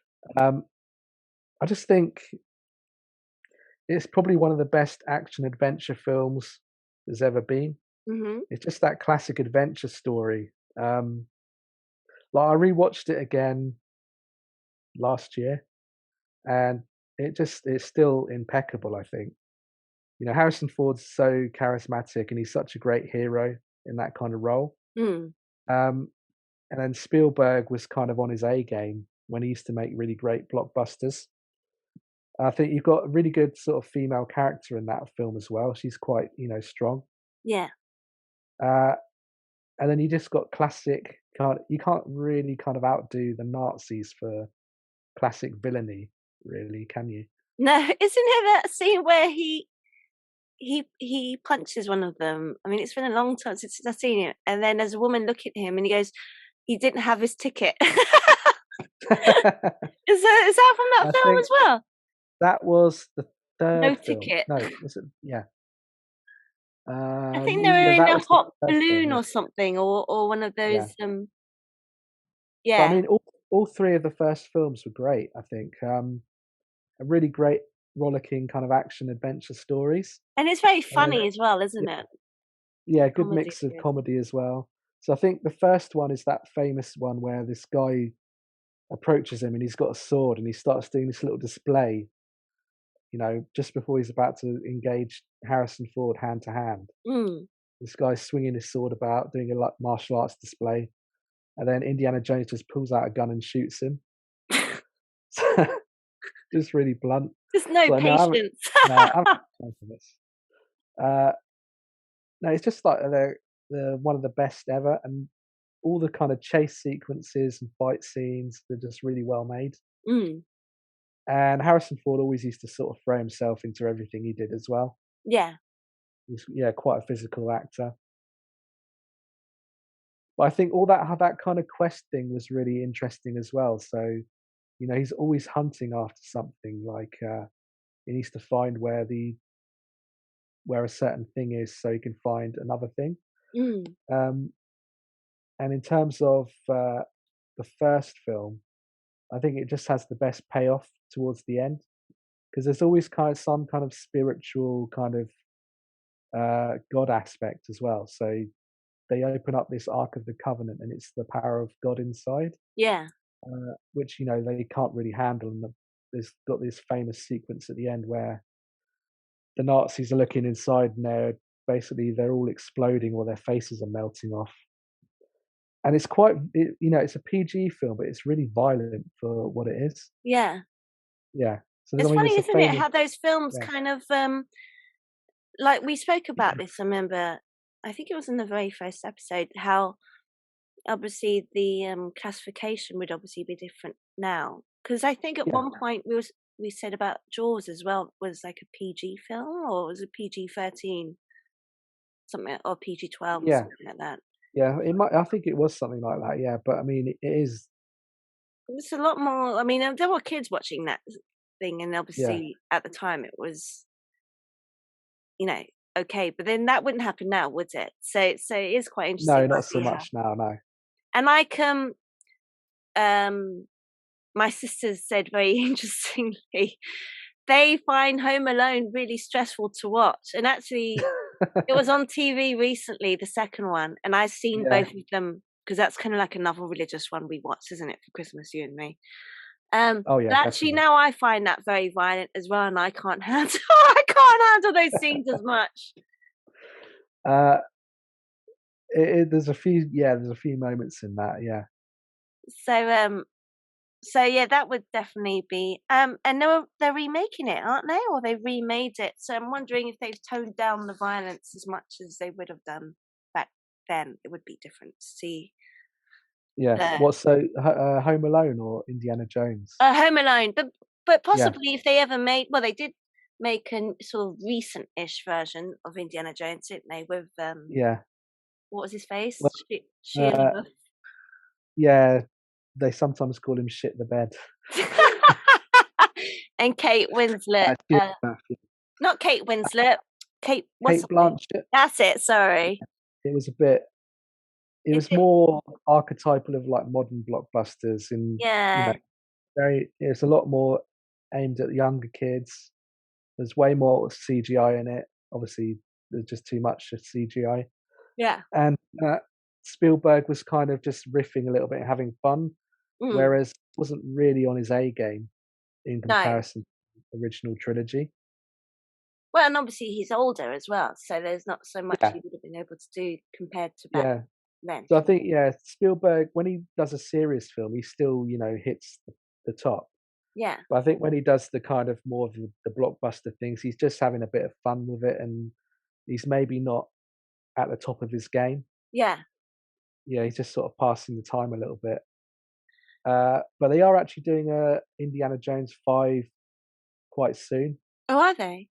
So Harrison Ford is 80 this year. Yeah, No. Is he yeah, really? he is. Yeah, Is he he's really 80 80 years this old year. this year? Yeah, I mean he doesn't look it. He He still looks very really good, doesn't. and he still like runs around and he does his fight scenes in his I films. can't So believe he's nearly 80. That's crazy. yeah, so Wow. when the first Indiana Jones film, he was almost 40. Okay. Yeah, um, Crazy, isn't it? it is crazy. Yeah. But I mean, yeah, the first, well, I think the first three really Indiana Jones films were all really great.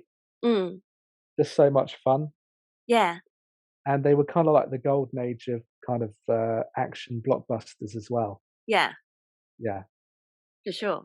so when stunts were real, and they did all sorts of old fashioned kind of stunts and fights and things like that. Hello? Yep. Oh, So sorry, I thought we I cut think, off. Sorry, you're still there. Sorry about yeah, I'm still there. that. Yeah, no, I agree with you completely. Yeah. Well, the engine's running, but no one's behind the wheel. Oh, okay. um, so should we go on to one of mine? Yeah. Okay. Are we allowed to talk about Conair again? Yeah, of course we are. Yeah, because we talked about it sort of loosely in the Steve Yeah. Buscemi, Buscemi, Buscemi. Yeah. Buscemi. So, I made a mistake, by the way, with that one. So apparently, you really do pronounce it Steve Buscemi because his Sicilian relatives told him that's how you say it. But Oh, okay. Yeah. so his real name is Buscemi, or how they say it in Yeah. his relatives say it in Okay. Good. Sicily. But he's kind of sort of Buscemi American because of the way it's spelt. But then also he's well known as being Buscemi. So we kind of clear that up Yeah. now. So really he is a Buscemi, but he's happy to go with Buscemi. Yeah. Well, I mean, from now on, it's just going to be Buscemi, Buscemi for me. Yeah. And when he goes to restaurants, he and makes a reservation, he'll call them up. And if he can't get a table, then he'll say it's Buscemi instead of Buscemi. So he'll say Buscemi. And if he doesn't get a reaction to get a table, then he'll say Buscemi. Yeah. So yeah, we've cleared that up. So yeah, Conair. Conair is one of those films that like I have to always kind of revisit at least once a year. It's just pure excitement, isn't it? It's not gonna be, and the dialogue's cheesy, and I love Nicolas Cage's like really sort of phony deep South American. Where's he meant to be Yeah. from? Alabama. Yeah.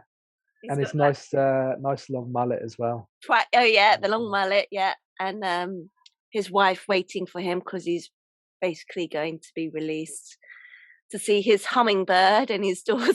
But the thing I Yeah. love most about that film is just the cons are amazing. You got John Malkovich, who's a really serious actor, a character actor, playing this really cheesy bad guy called Cyrus the Virus. He's just having so much fun doing it as well, isn't he? But he's so good in that film. I mean, it's cheesy, but he's like, it's not a film you could ever really imagine seeing John Malkovich doing, can you? No. But he's so good in it. And then there's your friend Danny Trejo. Yeah, my boy Danny, he's in it as well. Who plays like the really nasty like rapist or whatever. Yeah, Johnny 69 or something. Yeah, is that how old he is now? Danny Trejo is almost 80 now. Christ, he looks so good, doesn't he? Yeah.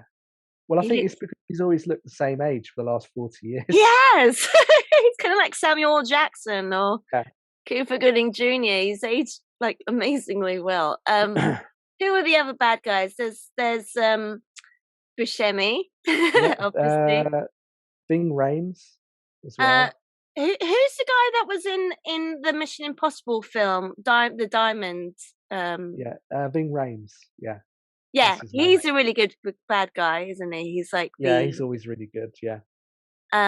He's very menacing. Who else is on? And then you got the kind of the good baddie, who's basically his friend who's diabetic, who's being transferred from one prison to the next and is coming towards the end. Yeah. So he's not a bad baddie. He's not on the scale of them. Yeah. He's the good baddie. He's a good criminal. Yeah. He's and then who's the one who killed his entire family and found his wife in bed with someone. The one with the mustache and the reddish hair. What was his name? I can't remember his name. He's Cyrus the Virus, kind of like side man. Yeah, is he the one that flies the plane? Yeah, I think he does at one point. Yeah. I can't remember his name. There's another guy in it who's been in quite a few films. Yeah, but there's just a lot of recognizable kind of baddies in it. Yeah, and then you That got tend to play bad and guys. you know Yeah. what's really funny is that then you got a film with, and you got John Cusack in that. That's funny. Yeah. And then Yeah. you got the very funny situation between him and I still can't figure out who the other guy is. The one he hates, who basically his car gets taken away by the plane. Yeah. So he's this. His name is Cole Meany. So he's actually an Irish actor. He's Okay. been in so many films. Really good actor. But yeah, he's playing, I think, like like an agency guy, like FBI or CIA or something like that, who have Yeah, and got they involved. plant one of theirs, don't they, on the plane to be Yeah, like a fake bad guy in case anything goes yeah. wrong. And he doesn't know about it, the John Cusack character. No, and then of course it goes wrong, and Yeah, they've put a gun on the guy as well, so that gives the criminals another gun when they take over the plane. yeah, yeah. And then you go, oh, who's is it Dave Chappelle? Oh yeah, yeah. Dave Chappelle's in it as Which well. isn't a really strange is a really strange casting situation because he's a comedian, isn't he? Yeah, Yeah. And I mean, obviously, he doesn't make it. He gets no, and he plays quite a comedic role in it as well. Anyway, yeah. And then here's the yeah. one that likes to dress up in women's dresses. Uh, yeah, there's that character as well. So I'm not sure I'm not sure the actor's name though. Yeah, no, it is a very. Yeah, It's just a very like it's a very eclectic mix. Yeah, yeah of cons. Then you got. Then obviously we spoke about this in the Buscemi episode. We're always going to say that now, aren't we? yeah, Buscemi. And you got him coming on in, and obviously Buscemi is like in real life not at all menacing, and he's a really charismatic, lovely guy. And you got him going on as the most dangerous serial killer who's in his own cage, dressed up like Hannibal Lecter with the thing on his face. yeah, He's just, and then at the end, he's completely cured in the casino, and he goes, and he's still running free. I just found that hilarious. And like only movie world that would work, you know. You yeah, could, definitely. I think Conair doesn't really have much logic in it, so it's all no, about just having fun, yeah, for just pure sure. escapism. And you know, that's one of those films I remember. It was on it was like a summer blockbuster, wasn't it? Because it was on all the Yeah, posters.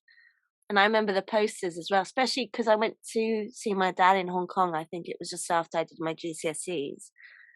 And I remember I was about 16 and I was walking around Hong Kong with my friend from school because I spent year 7 in school in Hong Kong and then we moved back to England. Tim, and we're walking around like, you know, being teenagers and and then I saw these like Conair posters everywhere. I was like, have you seen that film yet? And he was like, no, not yet. No. But yeah, that poster is really what do you call it? Well known as well, isn't it? It's like it is. Yeah, it's you kind of always like remember that yeah, poster. But yeah, it's definitely one of those action films for sure. I really love that film. It's just a fun kind of man flick, even though you're not mad, even though I'm not yeah, mad. Do you know what I mean? It's just full of excitement, and it's a film you don't need to watch for, like you say, logic or to think about. It's just lots of fun and like boom, boom, boom, basically.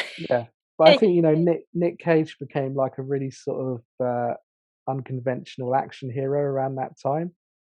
Did So I he? mean, this was around about the same time where he did The Rock and then Face Off as well. Yeah. So it was just really weird because he'd always been known for doing, you know, He was more being of a more of an character actor, or actor, wasn't yeah, he? more of a character actor. So Hmm.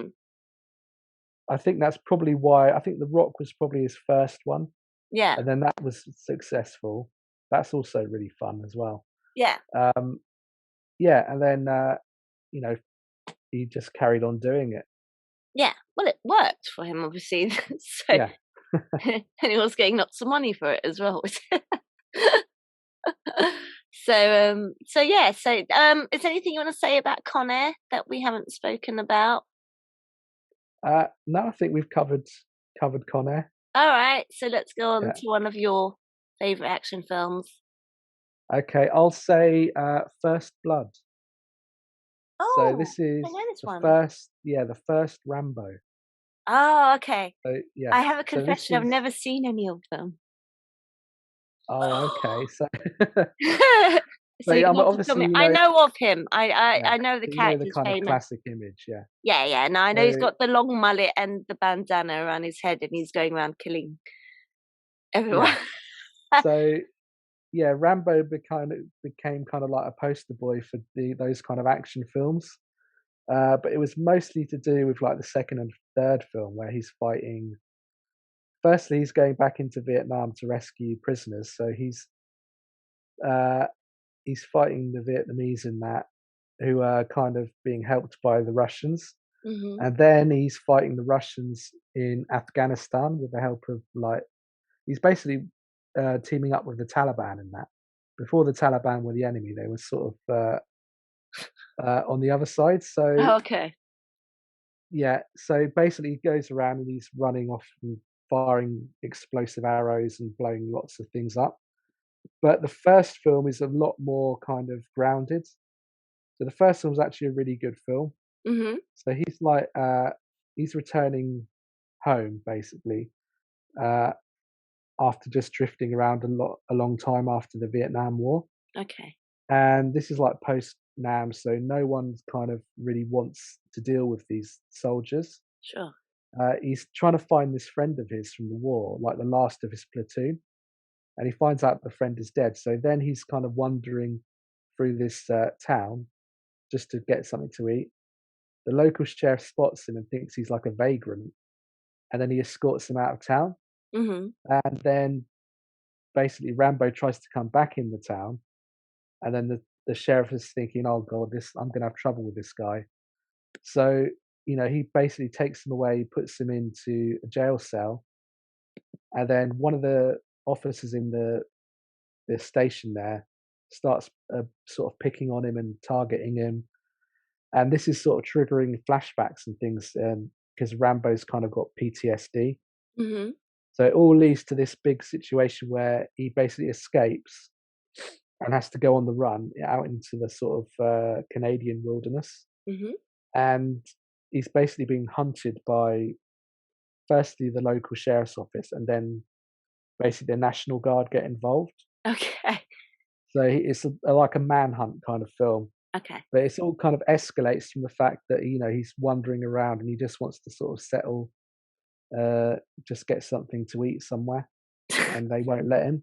But Okay. I mean, this is sort of true, almost true to life of how a lot of soldiers were treated back then For after sure. the Vietnam War, because it was very, such a political war. So Um, do you think the first one's more of a political statement, and then obviously they got more it silly is, yeah, it's as they go and it's along? it's got a lot more drama in it. So it is an action film. There's some sort of action set pieces. Mm. So whilst he's getting hunted in the woods, it's almost he starts setting all these booby traps and things, Yeah. and you know, Rambo became known for just sort of, shooting down lots and lots of people in the sequels. Yeah. But in this one, he only ever kills one person, and it's sort of by accident. Oh, and the So, original one. yeah, in the first one. Okay. So yeah, it's quite. It's a really good action film though, and it just sort of you start rooting for this guy Yeah. because there's it's almost like misunderstandings between him and the sheriff Mm. have kind of escalated to this point, or the sheriff's been kind of a bit too procedural with what he's been doing. Sure. And the sheriff in it is really good. Uh, this actor called Brian Dennehy, who he died a couple of years ago actually, but he's really good in this film. Okay. Uh, and Stallone is really good as well. So this was probably the first film that made him kind of known as an action guy. He'd Okay. done Rocky, which is like boxing, but Sure. this was the one where he really kind of launched into becoming an action star. So, like from the mid-80s onwards, people sort of used to dismiss Stallone a lot as not being that good an actor. Well, didn't they? I was going to say, wasn't that kind of like as the sequels went on, then you had Yeah, the all-out war going on between Arnold Schwarzenegger and Sloane. There's that famous thing where they were enemies. Well, yeah, they're supposed to be enemies, but they're not. They're yeah. friends. So they just kept egging each other on. But So that's it. at It's that, and first, as the yeah, sequels go on, they're all trying to outwar each other. So the sequels go on, they they're were. trying Yeah, to it's like kill each other, they need to kill more, kill people, more. and more find more ways, creative ways of killing people. Who could kill the most people? Who could kill Yeah, people the most creatively? And it was just getting a bit exactly. Yeah, ridiculous. and then they were comparing box office, and they were Yeah. stealing each other's roles, and Arnold Schwarzenegger famously, there was this film that Stallone Oh, did I called think you're going to tell this story. I was going to tell this. Okay, you go for it. You go yeah, for it. Stop or My Mum Will Shoot, which was like this Yeah. disastrous Okay, so you comedy. tell this story. It's very Yeah, well known, isn't it? so Okay. Arnie sort of let it be known and spread the word around through his agent that he really wanted this script. He read this comedy script. It's the best script I've ever read. And it was absolute So crap, right? yeah, and then Stallone got wind of it, and he said, "Right, I'm getting in there." So he sort of sideswiped Schwarzenegger, and he did that. Stop or My Mum Will Shoot. Meanwhile, Arnold Schwarzenegger is doing, Terminator 2, which is it ends up being the highest grossing R-rated film ever at the time. And then Stallone's doing, Stop or My Mum Will Shoot. So you basically made him do that. He basically made up that actually this Yeah, was a really good film, and he was going to do it, and Sloane wanted yeah, to beat him to it, so he did it. he did, yeah. But it ended up being a complete flop, didn't it? Yeah, complete disaster. Which he knew it Yeah. would be. Which Arnold knew it would be. But you know what? I remember watching that film as a kid, and I really liked that film. Do you know what? I quite enjoy it as well. I don't think it's as bad as people think, but No, it's it's kind just of, it was naff, and he's like, yeah, the big. maybe it's kind of entertainingly bad, I guess you Yeah, could you say. get those films, don't you, where it's so bad it's good. But you get like this really big, sort of beefy police guy, and then his mum comes and takes over, moves in with him. It's like, let me just make your breakfast. And she's like Yeah, because I telling the think she bad was one of the guys. Golden Girls, wasn't she? I think so, yeah. And she's Yeah. telling, and at one point she goes up and tells one of the bad guys off, like, what would your mother say? Things like that. And I just thought that was hilarious. So I actually quite like that film, but don't tell anyone. No, I Don't tell won't tell anyone. anyone. But yeah, no, I heard this story too. So it is quite funny. And obviously they're friends because they set up Yeah, Planet Hollywood together Planet with Hollywood, yeah. Bruce Willis and stuff. But I You think all remember that Planet Hollywood? rivalry Did you kind ever of go went to down. any? Sorry, what were you saying? Uh, yeah, that rivalry kind of it went away towards the sort of mid to late 90s when both were starting to drop anyway. So they Yeah, eventually just became really good friends. yeah, yeah. Yeah, You got but those. no, yeah. Did you ever I go think to Planet Hollywood? I think I went to one in Thailand. Because who is it?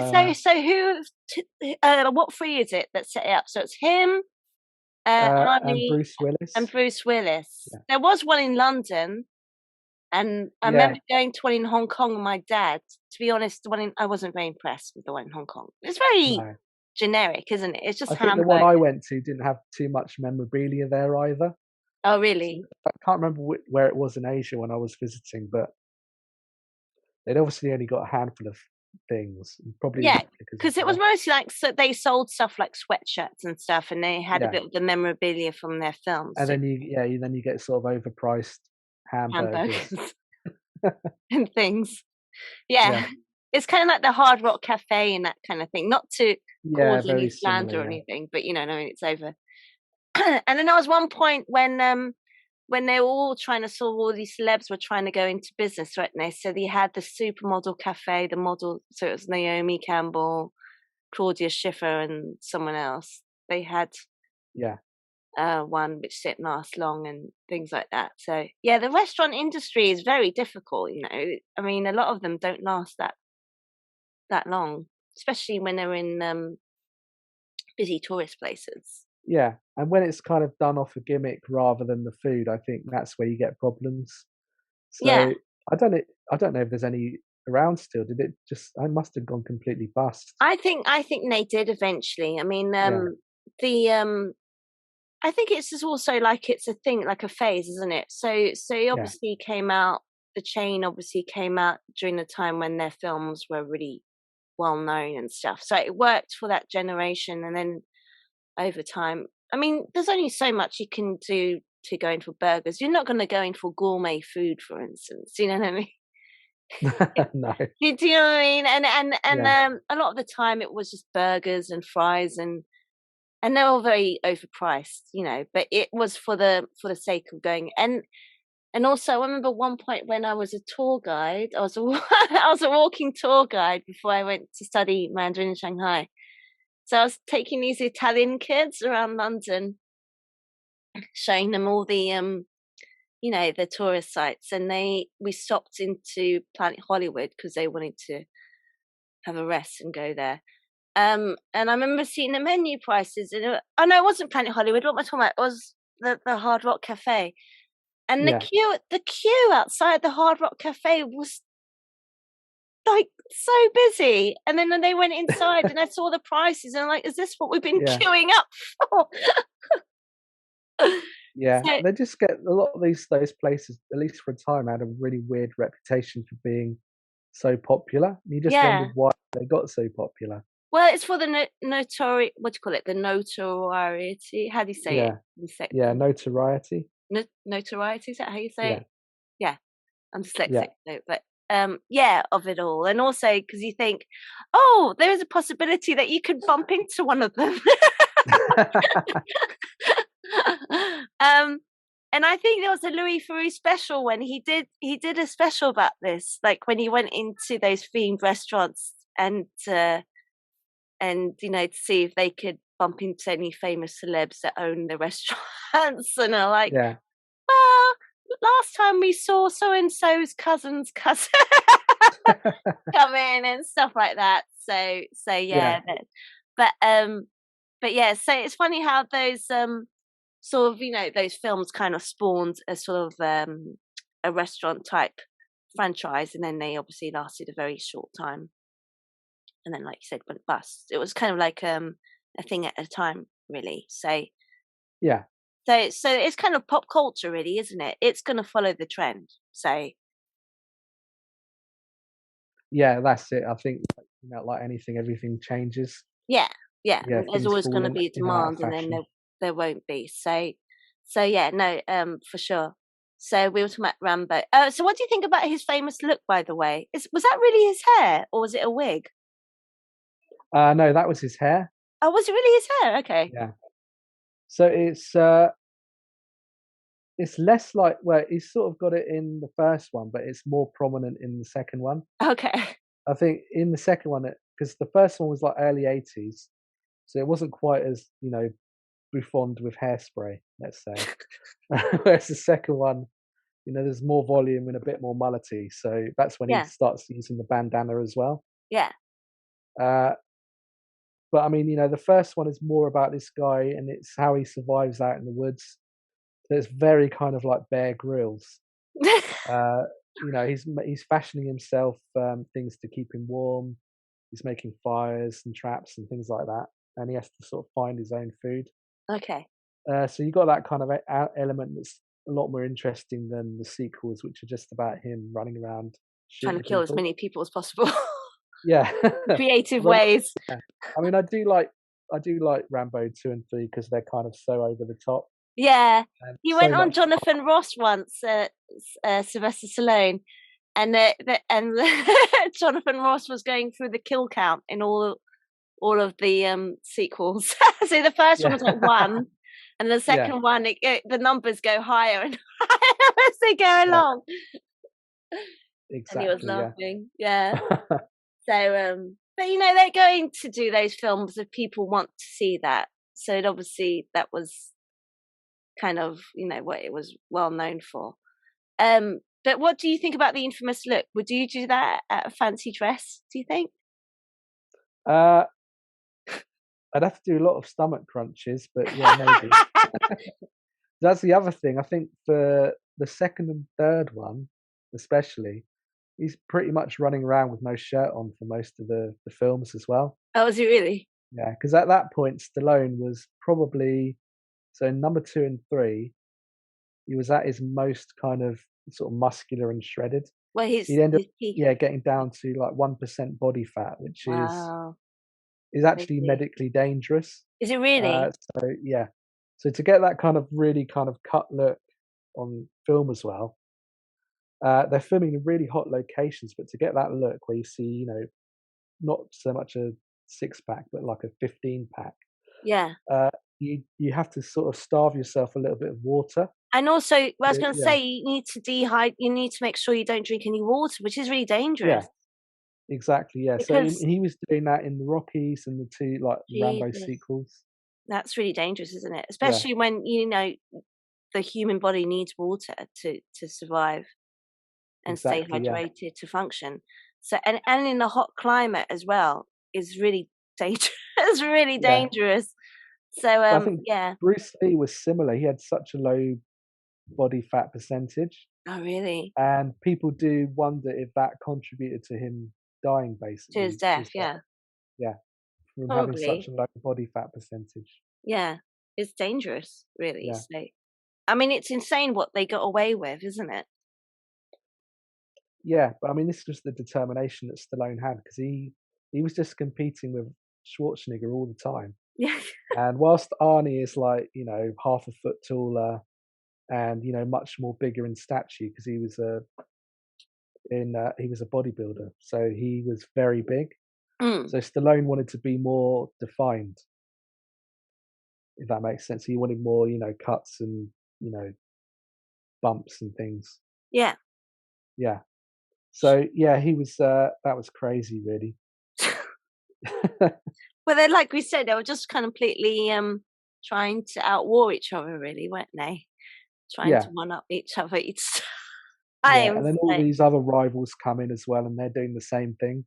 yeah, Like Van Damme and everyone else like that. So yeah, there was a lot of competition to be the one who looked the best. yeah, and do I guess the best fight scenes and all that kind of stuff. Yeah, yeah, exactly. Should we do one more each and then wrap it up because I think Yeah, we've been on okay. for quite a long time. Well, I'll tell you what, I'll cheat. I'll do two because I can think of two. So I was going to do Matrix, the original one, and Tropic Thunder. So I'll put two in. So should we talk Yeah, about the Matrix quickly? So I remember when the yeah, can Matrix do. first came out, the original, I was probably 19, and I remember going to see it in a cinema with a few of my friends from college. For American people, college is kind of like high school. It's usually from what age is it, Tom? Usually it's about 16, 16 to 19. 18, isn't it? Yeah, Yeah, yeah, it varies. It's usually 16 to 18, 19.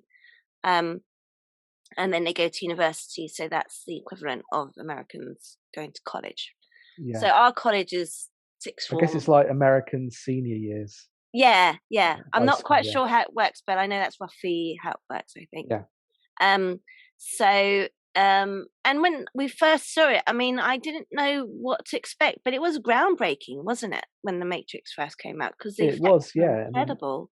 yeah, because there wasn't that much expectation to it either. So it really did sort of succeed by word of mouth, Mm, and it really kind of broke out and became basically really iconic quite quickly. Yeah, yeah. because at the time, Keanu Reeves had been stuttering in his career, so he wasn't really seen as that bankable. Was he He not? done Was he kind of no, sort of fading in a way? yeah, and he had a bad association with sci-fi because he'd done a film called Johnny Mnemonic and Okay. a film called Chain Reaction, both kind And of Chain sci-fi Reaction things. didn't do very well, did it? That was with No, Rachel Blood. yeah, so they were kind of like they got bad reviews and they got bad box office. So naturally, people thought Keanu Reeves sci-fi film, this isn't going to be very good. Yeah.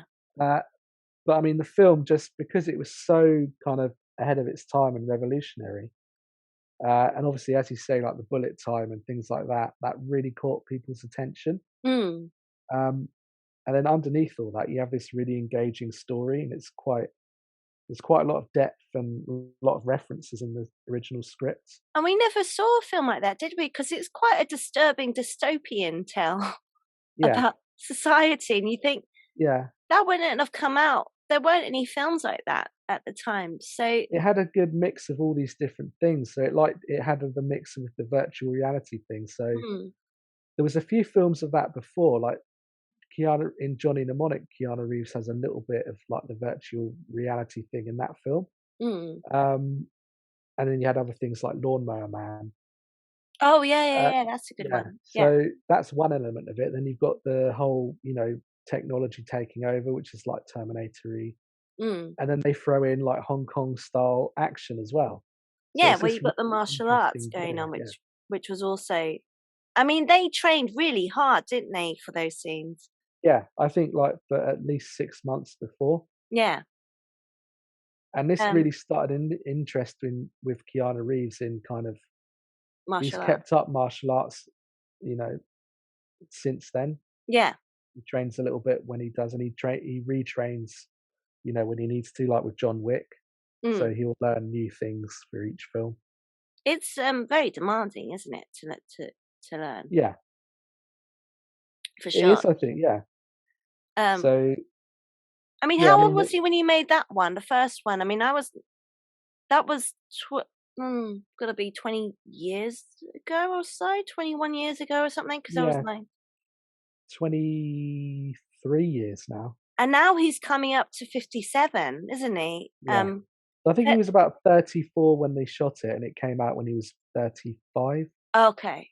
Yeah. Uh, yeah, They, which he wouldn't sorry. really know that anyway. He looked younger than that when he was making the film. I know. Well, So he's always looked younger than he is. He's got some Chinese roots, hasn't he? His father's yeah, Hawaiian slash Chinese, so you can tell there's a Chinese, you know, look about him for sure. So yeah, I mean, he's he looks definitely got good amazing now. genes. Yeah. Yeah, he looks amazing now. That the newest one hasn't done very well, has it? Apparently. No, I think I hear some people say it's okay, and then other people say it's terrible. Yeah. Uh, but then I wasn't really a fan of the second or third one either. No, I never saw any of them. I think I might have, but I just didn't. I wasn't bothered. I just think the first Yeah. one was too good, and it didn't need to be No, done. exactly. I mean, It it didn't really ended need to. Yeah, perfectly, and it didn't need to be, carried on. yeah. Basically. And they had enough of the right amount of like. There's a lot of references to like philosophy and religion and things like that in the script. Yeah. Uh, and they took it a bit too far in a couple of the sequels, and they get Yeah. quite pretentious. Quick Um, question. Sorry, I didn't mean to. yeah, Um, I've just thought of another film, but we'll talk about it in a bit. Because I don't want to not forget about it. But because we're talking about the Matrix, have you ever seen the Animatrix? I did. Yeah, way back in the day, I think I saw. Can you explain what the Animatrix is then?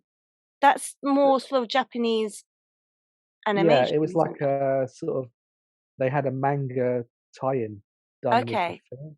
So what's the So Animatrix? Is it all short I think stories? it was short stories connected with the Matrix.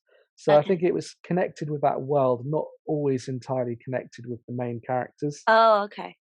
So I can't really remember any of them. I remember it. They were well done, They look amazing. and I mean, I've yeah, seen like the trailer on YouTube and stuff. yeah.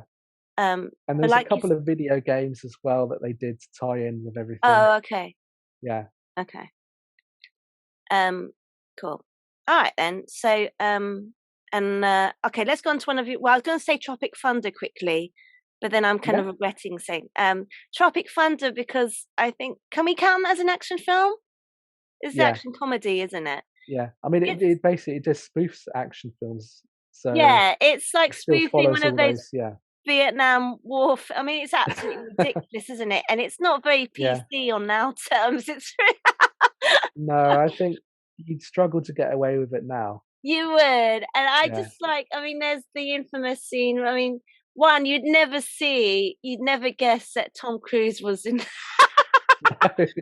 in that film. He's so good in Yeah. that film, and he's only there for like a few seconds as the cameo as the the highest film executive, and he's just like, we don't negotiate with terrorists, and he's shouting and swearing down the phone.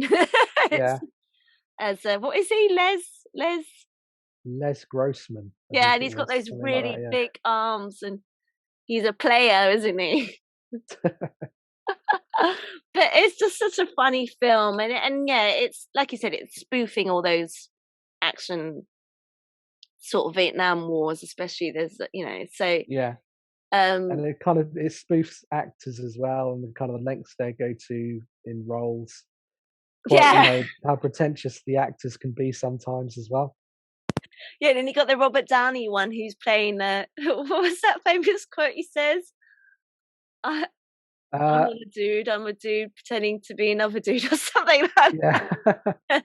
And he's an Australian actor who undergoes some like critical surgery to become a black man and change Yeah. his diet. And they don't realise that actually it's not a film anymore, is it? It's happening for real. Yeah. And they just get thrown onto this island, and then it's just, Full of 'cause I think terrorists. Steve Coogan's in it as the director, isn't he? Oh, So he's hilarious in that yeah, he film. pops in there and then just gets blown up. And he's like, I've got to work with a bunch of divas, and he goes, and then he just gets, so he stumbles, and so he goes, oh, and then he, and there's that awful scene where Ben Stiller puts his head's on the pike, and he goes, no, look, this is just fake bloods, and he's, it's just really awful. But no, I mean, that film was full of like well-known actors, and you got the Jack Black character who's like the one that's got a serious drug problem and is going cold turkey, and Yeah. no, that's a really good. It's a good spoof action film, isn't it, of the time? Yeah. So Did you ever seeing Hot Shots no, I'd never with seen it. Is that like Charlie another kind? Sheen? Yeah, I Yeah, heard of it. it's similar. So the first one spoofs like Top Gun and a few other action films, and the second one is a really kind of direct. So that's the second one is quite similar to Tropic Thunder in that kind of way. Okay. Yeah. Yeah. So they're quite funny as well. Yeah. I have to give those a go. All right. So quickly, want to mention a couple of yours, and I'll make sure I remember one that I was going to say, because I'll really, really hate myself if I don't say it. So you give a couple, and then we'll give one each, and then we'll finish there. Yeah. Okay. Well, I'm going to do a series here that I've just been re-watching recently, the Bourne films. Oh, okay. No, The oh first no! two. Why did you say that? That's the one I was going to do. That's Well, the that's one I was going to come great back minds to. think alike. Yeah. No. Yeah. Oh, you beat me to it. Well, I must be psychic. Yeah, I mean, I've just been re-watching them recently, and they Yeah, me hold up too. so well. They're amazing. They're so well made and so well paced. And he's It's just really good as almost, Bourne, isn't he? he is, yeah. And I fancy him so much in that film. I was after watching, like, the first one's my favourite one. I didn't like the second one because they killed her off. Yeah. I've just finished watching the second one last night. Oh, did you? The Bourne Supremacy. That was my last film of 2021. I mean, it's a really exciting film. It is, but you know what? It's after I saw the last one. I think was the Identity one. Yeah. Actually, it's not a film to watch to relax to, because it actually is quite stressful to watch. It is, yeah. But I think there was a change of director, so there was a definite. I mean, the first one was quite intense and well paced, and very relentless. But it's even more so in the second and third one, because they've got a really kind of serious director doing it, Paul Greengrass. Well, he's done quite a few of him afterwards, hasn't he? That aren't Bourne films, and you can kind of tell there's still a bit of an element of you can tell it's him, the director, because it's got that kind of look to it, even though they're not Bourne films that they've worked on after the Bourne franchise, if that makes sense. Yeah, so he likes a very kind of naturalistic, almost like documentary look. Yeah. Actually, yeah, Um, you're right. It comes across that yeah, way. but I mean, what you get in the Bourne films is they're cleverly written. Uh, they're really kind of engaging stories because you're kind of finding out new things as you go along. Mm, And then there's always like, a really standout car chase in each one. yeah. And then the fight scenes are quite intense as well. The fight scenes are amazing, aren't they? Because he's very Yeah, good at improvising. Like he'll pick up a newspaper and he'll kill someone with a news, yeah. things like that, or a Well, I pen. And think, Jason Bourne he sort of inspired the Daniel Craig Bonds and a lot of okay, other action films they were inspired by the Bourne style. So they're quite, the documentary kind of style and then very quick kind of editing. yeah. A lot of the films that copied it never quite got the balance right though, and they never quite understood why it worked in the Bourne films. No. Quick Yeah, question. Is Bourne a spy or he's a CIA assassin? he's Isn't he? more of an assassin. Yeah, So yeah, they trained him up, and then obviously he lost his memory in an accident, and then they're hunting him down. Is that it? yeah. So they're basically trying to get rid of him because this is all kind of like you know under the radar, off the books kind of thing. So it's almost like he's been working privately with people's own kind of vested interests. Okay. So it could end up being, monumentally embarrassing for governments or whoever's in charge of Oh, okay. the So CIA. they So originally trained him up, and then obviously he got into an accident and started kind of working for himself. So I guess he's kind of um a perpetrator or an enemy to them. He's too yeah, dangerous. I mean they basically he's like a loose end now. So his Okay. own government wants to get rid of him. Okay. Uh, but more so these kind of guys in the government, like Chris Cooper in the first one. Uh, they're kind of up to no good. So they've got all these side things that they're doing, which are basically illegal. Okay. So Bourne is a piece of evidence they need to get rid of. Look. But yeah, I think Oh, it's just yeah, it's just they're really intelligent films, I think, and his character has a kind of interesting uh, intelligence to him. he's So quite like this, tragic as well, isn't he? Really, you it is think about it, tragic, yeah, he's got nobody, and that's why I really hated when they killed her. Because she was the only yeah, good thing about like the only person that brought him happiness, and then later on they killed off the Julia Stiles persons. So it's just like, yeah, oh come on, give him a break. yeah. But I think it's I just like little things like when Bourne is escaping in the first film, he's escaping an embassy, and as he's trying to find his way out, he picks up a fire evacuation map off the wall, hmm so he knows where the layout of the building. He steals like a radio mic from one of the guards, so he can hear when they're Everything's coming. going on, yeah. Just things like that, little touches that make him look like he's you know very well trained and Well, he's intelligent. always one step ahead of them, isn't he? He's very clever Yeah, like that. exactly. Yeah, Like, and you think that everyone else around him is after him. They seem to think that actually no, they can actually catch up with him, and that you can't because he's relentless, really, isn't he? He's Jason Bourne. yeah. So he's not a So, spy then. He's an assassin working for the yeah, he's government. more of an. I mean, he could be a spy as well, but I mean, mostly he does like assassination jobs, or he did. Okay. Yeah. So I mean, in the first film, he awakes with amnesia in the water because he's just failed at an assassination job. Oh, okay, okay, Yeah. okay. So, but I mean, this is an illegal kind of job that's been put in place by one of his bosses. So this is Oh, they want to sort of get rid of him, okay. basically. Yeah. I didn't realize that the Bourne films were actually a really old thing, back to the 80s. It was like an English thing, wasn't it? Yeah. So I think they did a TV show, didn't they? But based off Um, these old books. I'm gonna look it up because I Yeah. remember typing it into YouTube, and then all of a sudden I got this weird thing that came up. So hang on. Yeah. What? So they're originally based off books. Oh, okay. Robert Ludlum.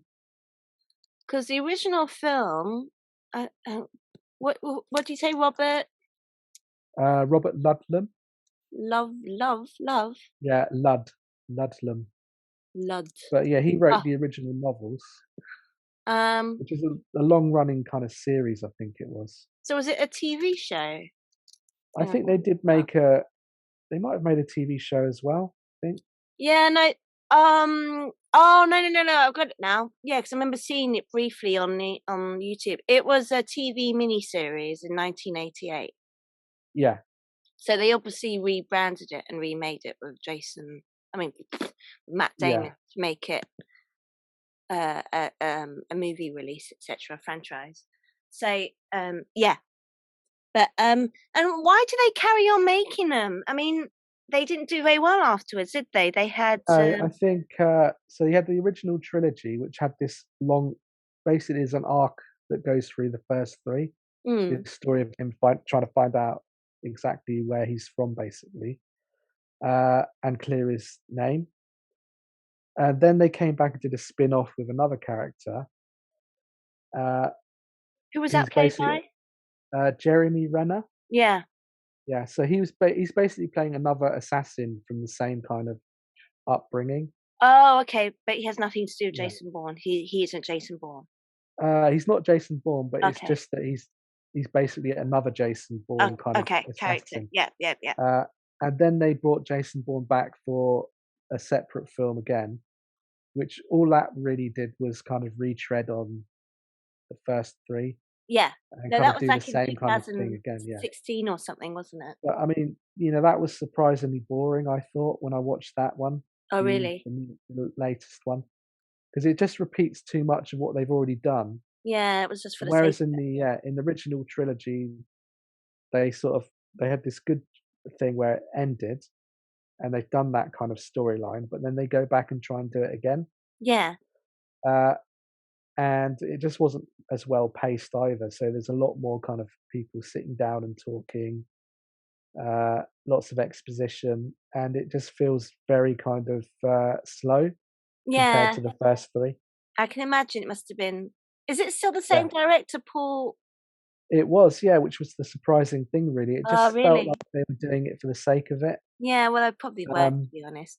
yeah, probably, yeah. Uh, and by the time you get to the big sort of car chases and things like that, you're not really that invested, so they're not as exciting. No, no, but do you know what? If you ever find me a good-looking man like Matt Damon in those films, and me and my sister Faye were talking about it, we're like, I said I really fancy that film. Just want a man that sort of stands around looking broody like Matt Damon. He's very good at playing broody, isn't he? Yeah, But yeah, no, I love those films. They are really they're really good. They're not they're not easy watching though. And I remember the first one. They've got Clive. What's his name? Clive James. Clive Owen. Clive Owen. Yeah, I remember having a friend who couldn't stand Clive Owen. Said he was the most wooden actor ever. And I do yeah, remember thinking, this is such a weird film to have Clive Owen in, isn't he? Because he's one of the assassins in the first ones. yeah. Um, That was a bit odd, yeah. it is, isn't it? In Um, the end, but that was just right before he started doing quite a lot of films in Hollywood. Clive yeah. Owen. Um, yeah, But he's one of those. Yeah, some people do find him a bit annoying. do they? Yeah, I I don't have mind him, to be honest. no. I think he's yeah, So I haven't seen, to be honest, many movies with him in it. I don't think yeah. so. That's probably the only one I've ever seen him in. Basically, Children of Men. no. Oh, that was a good one. Oh, was it? Yeah, so that's Um, another good action film. I do remember seeing him in a very short film directed by Guy Ritchie, where he's playing the driver and Madonna's his passenger. Yeah, It used to be shown he did before. a he did a whole series of those films. Yeah, Yeah, it was basically shown before the main film that you're about to watch in a cinema. It would always come yeah, on. It's a very short film, and it was yeah, you're right. Actually, he did like a sort of a mini series of them, didn't he? It was for a car or something. yeah. I think it was always for BMW. Yeah, that was it. Yeah, Ridley Scott did one. John Woo did one. I'm not sure who else did one. Well, that was Guy Ritchie did that Yeah, one. Guy Ritchie. Yeah, and I think one or two others as well. Yeah, because Yeah, that but one yeah, there was one with Gary Oldman and James Brown as well. They were very strange. yeah, But, yeah, for sure. So no, I do remember thinking that it's a really weird film to see Clive Owen pop up in, but fair enough. So yeah, no, I love the Bourne films as well, and I really fancy Matt Damon in that. well, I quite liked Franca Potent in the I was first going to one say, do you and like second. her? I do, yeah, Um, and I love Run Lola Run well, as this is well. it. I was going to ask you about this question because I'd never seen that film, and I know that's a bit of a cult classic. And I looked up the YouTube video of it, and there's like a this guy that breaks it down into 3 minutes and explains the Yeah, whole film.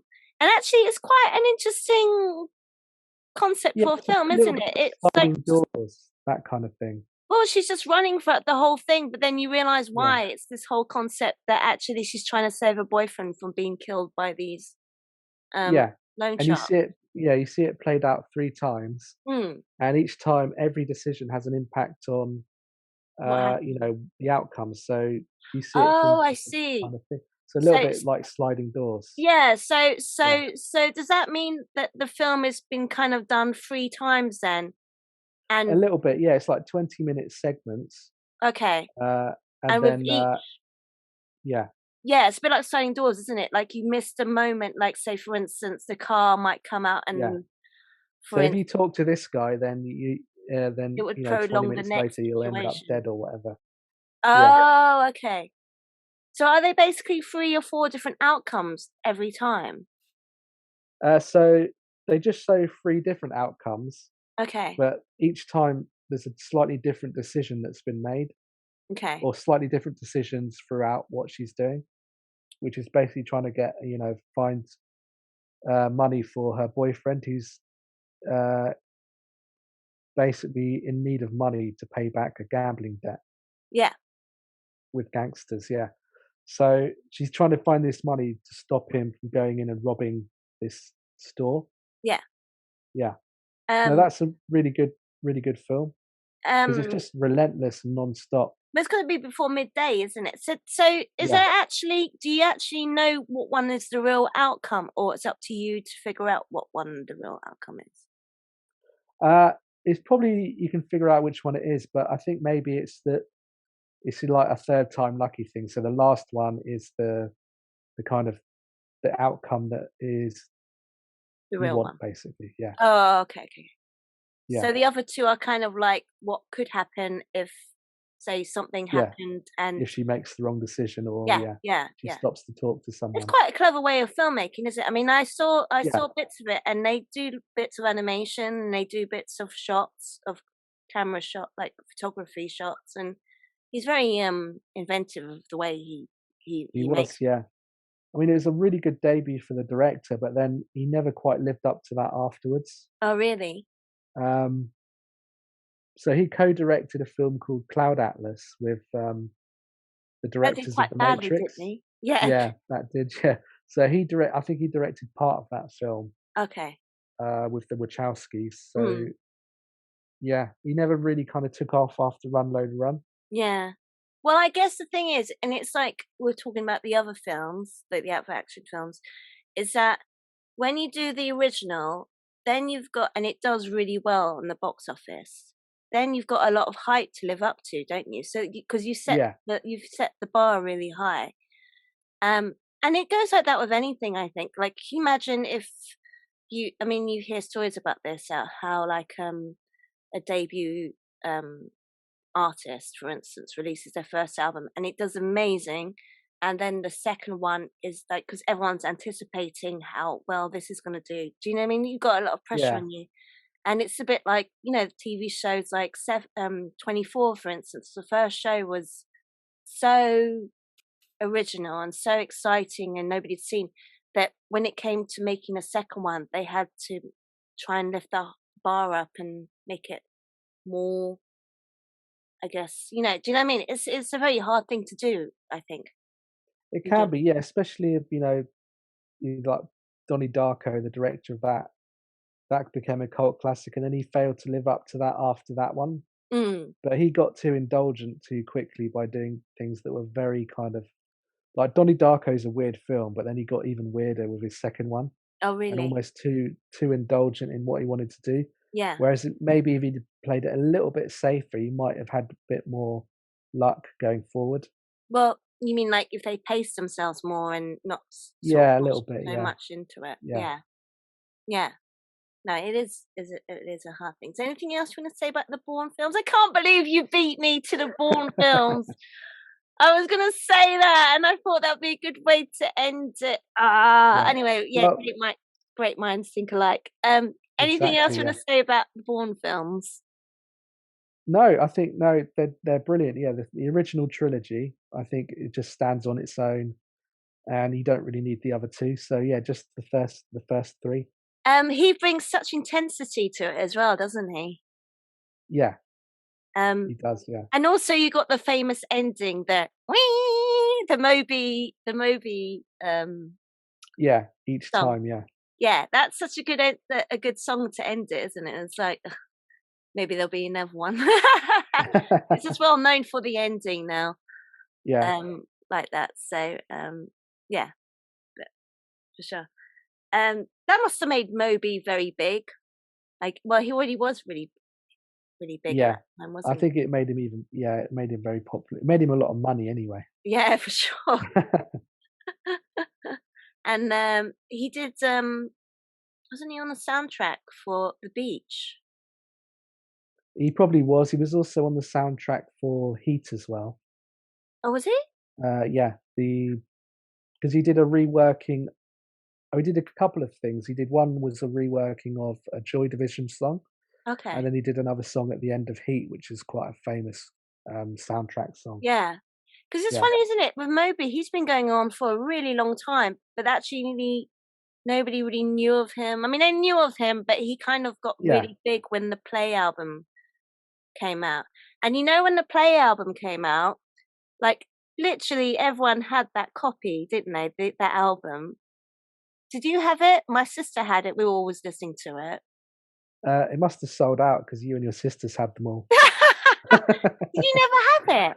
I never had it. Oh, I know it's that's shocking. it is really shocking. Like everyone had that, and they were always playing it. It was such a good album. Um, yeah, but I guess that was the album that kind of launched him into the big time. Even though he was always going on, he was famous, but that was the one that made him infamous, if you know what I mean. So Yeah, yeah, and he got put on all the soundtracks at the Bourne films. I still can't believe you beat me to the Bourne film. All right. So, is there anything else you want to say about the Bourne films? no, I think that's it. Um, I think we can. Do you want to quickly say one more each, or shall we wrap it up? I'm trying to Uh, one more. shall we? We can wrap it up if you want. I can't Yeah. really think of any more at the moment. No, I can't. But you know what's really I think, annoying is that like all the other ones that we've done, as yeah, soon as we wrap up, and then as the day goes on, or etc., and I think, oh no, I forgot to say this, and I forgot to say that, and I get really annoyed with yeah. myself. Well, Like, we can do a part two. yeah, we just need to try and think of some more. Yeah, I'm Can sure I I can think mention of one one. film that we forgot to mention in one of the old ones, in the creature films? Just pretend this is part of that episode. Yeah, So remember when we did the creature episodes? yeah. Or we forgot to mention Anaconda, and I was really annoyed with myself. Did we mention I, Anaconda? I don't think we no, I did, don't did think we we? did. No, no. The giant anaconda snake. I mean, that film was, to be honest, it wasn't the best film, but it's really good fun to watch. It's kind of like, the dialogue's not good, and it didn't do very well with Rotten Tomatoes. It got like 2 stars, but I actually really liked that film. It's fun, yeah. And It's quite a good action film as it well. launched a load of sequels as well. So, Yeah, definitely. There's quite a lot of action in that film too, isn't it? yeah, I think so. Yeah, And I mean, that snake does look really dodgy. It's a bit like when you watch Jaws now and you realise actually that shark looks so crap. Well, yeah, I think so. Well, I think sensibly Jaws kept it to a minimum, didn't they? Yeah, Recently. yeah. So, but yeah, so I always regretted never seeing Anaconda. So I'm sure there'll be a point later on when I realise there's another action film I should have mentioned. But Yeah. yeah, you definitely beat me to the Bourne films. I was like, no, I wanted to say that. Anyway, just shows how much great minds think alike. Exactly, yeah. Yeah. All right, so shall we wrap it up then? Yeah, let's wrap it up and then go and Eat more blow some chocolate. things up. Yeah. All right, is there anything you want to say before we wrap it up? No, just that I hope everyone has a good New Year and watches lots of action films. Yes, and hopefully we can get back to the gym or swimming very soon. Yeah. New Year's resolutions and all that. Yeah, I'll be back to the pool on Monday or Tuesday. So that's right. Excuse me. I'm still on holiday time right now. Are you? I am, yeah. So it'll be back to reality soon. Yeah, back to the grind.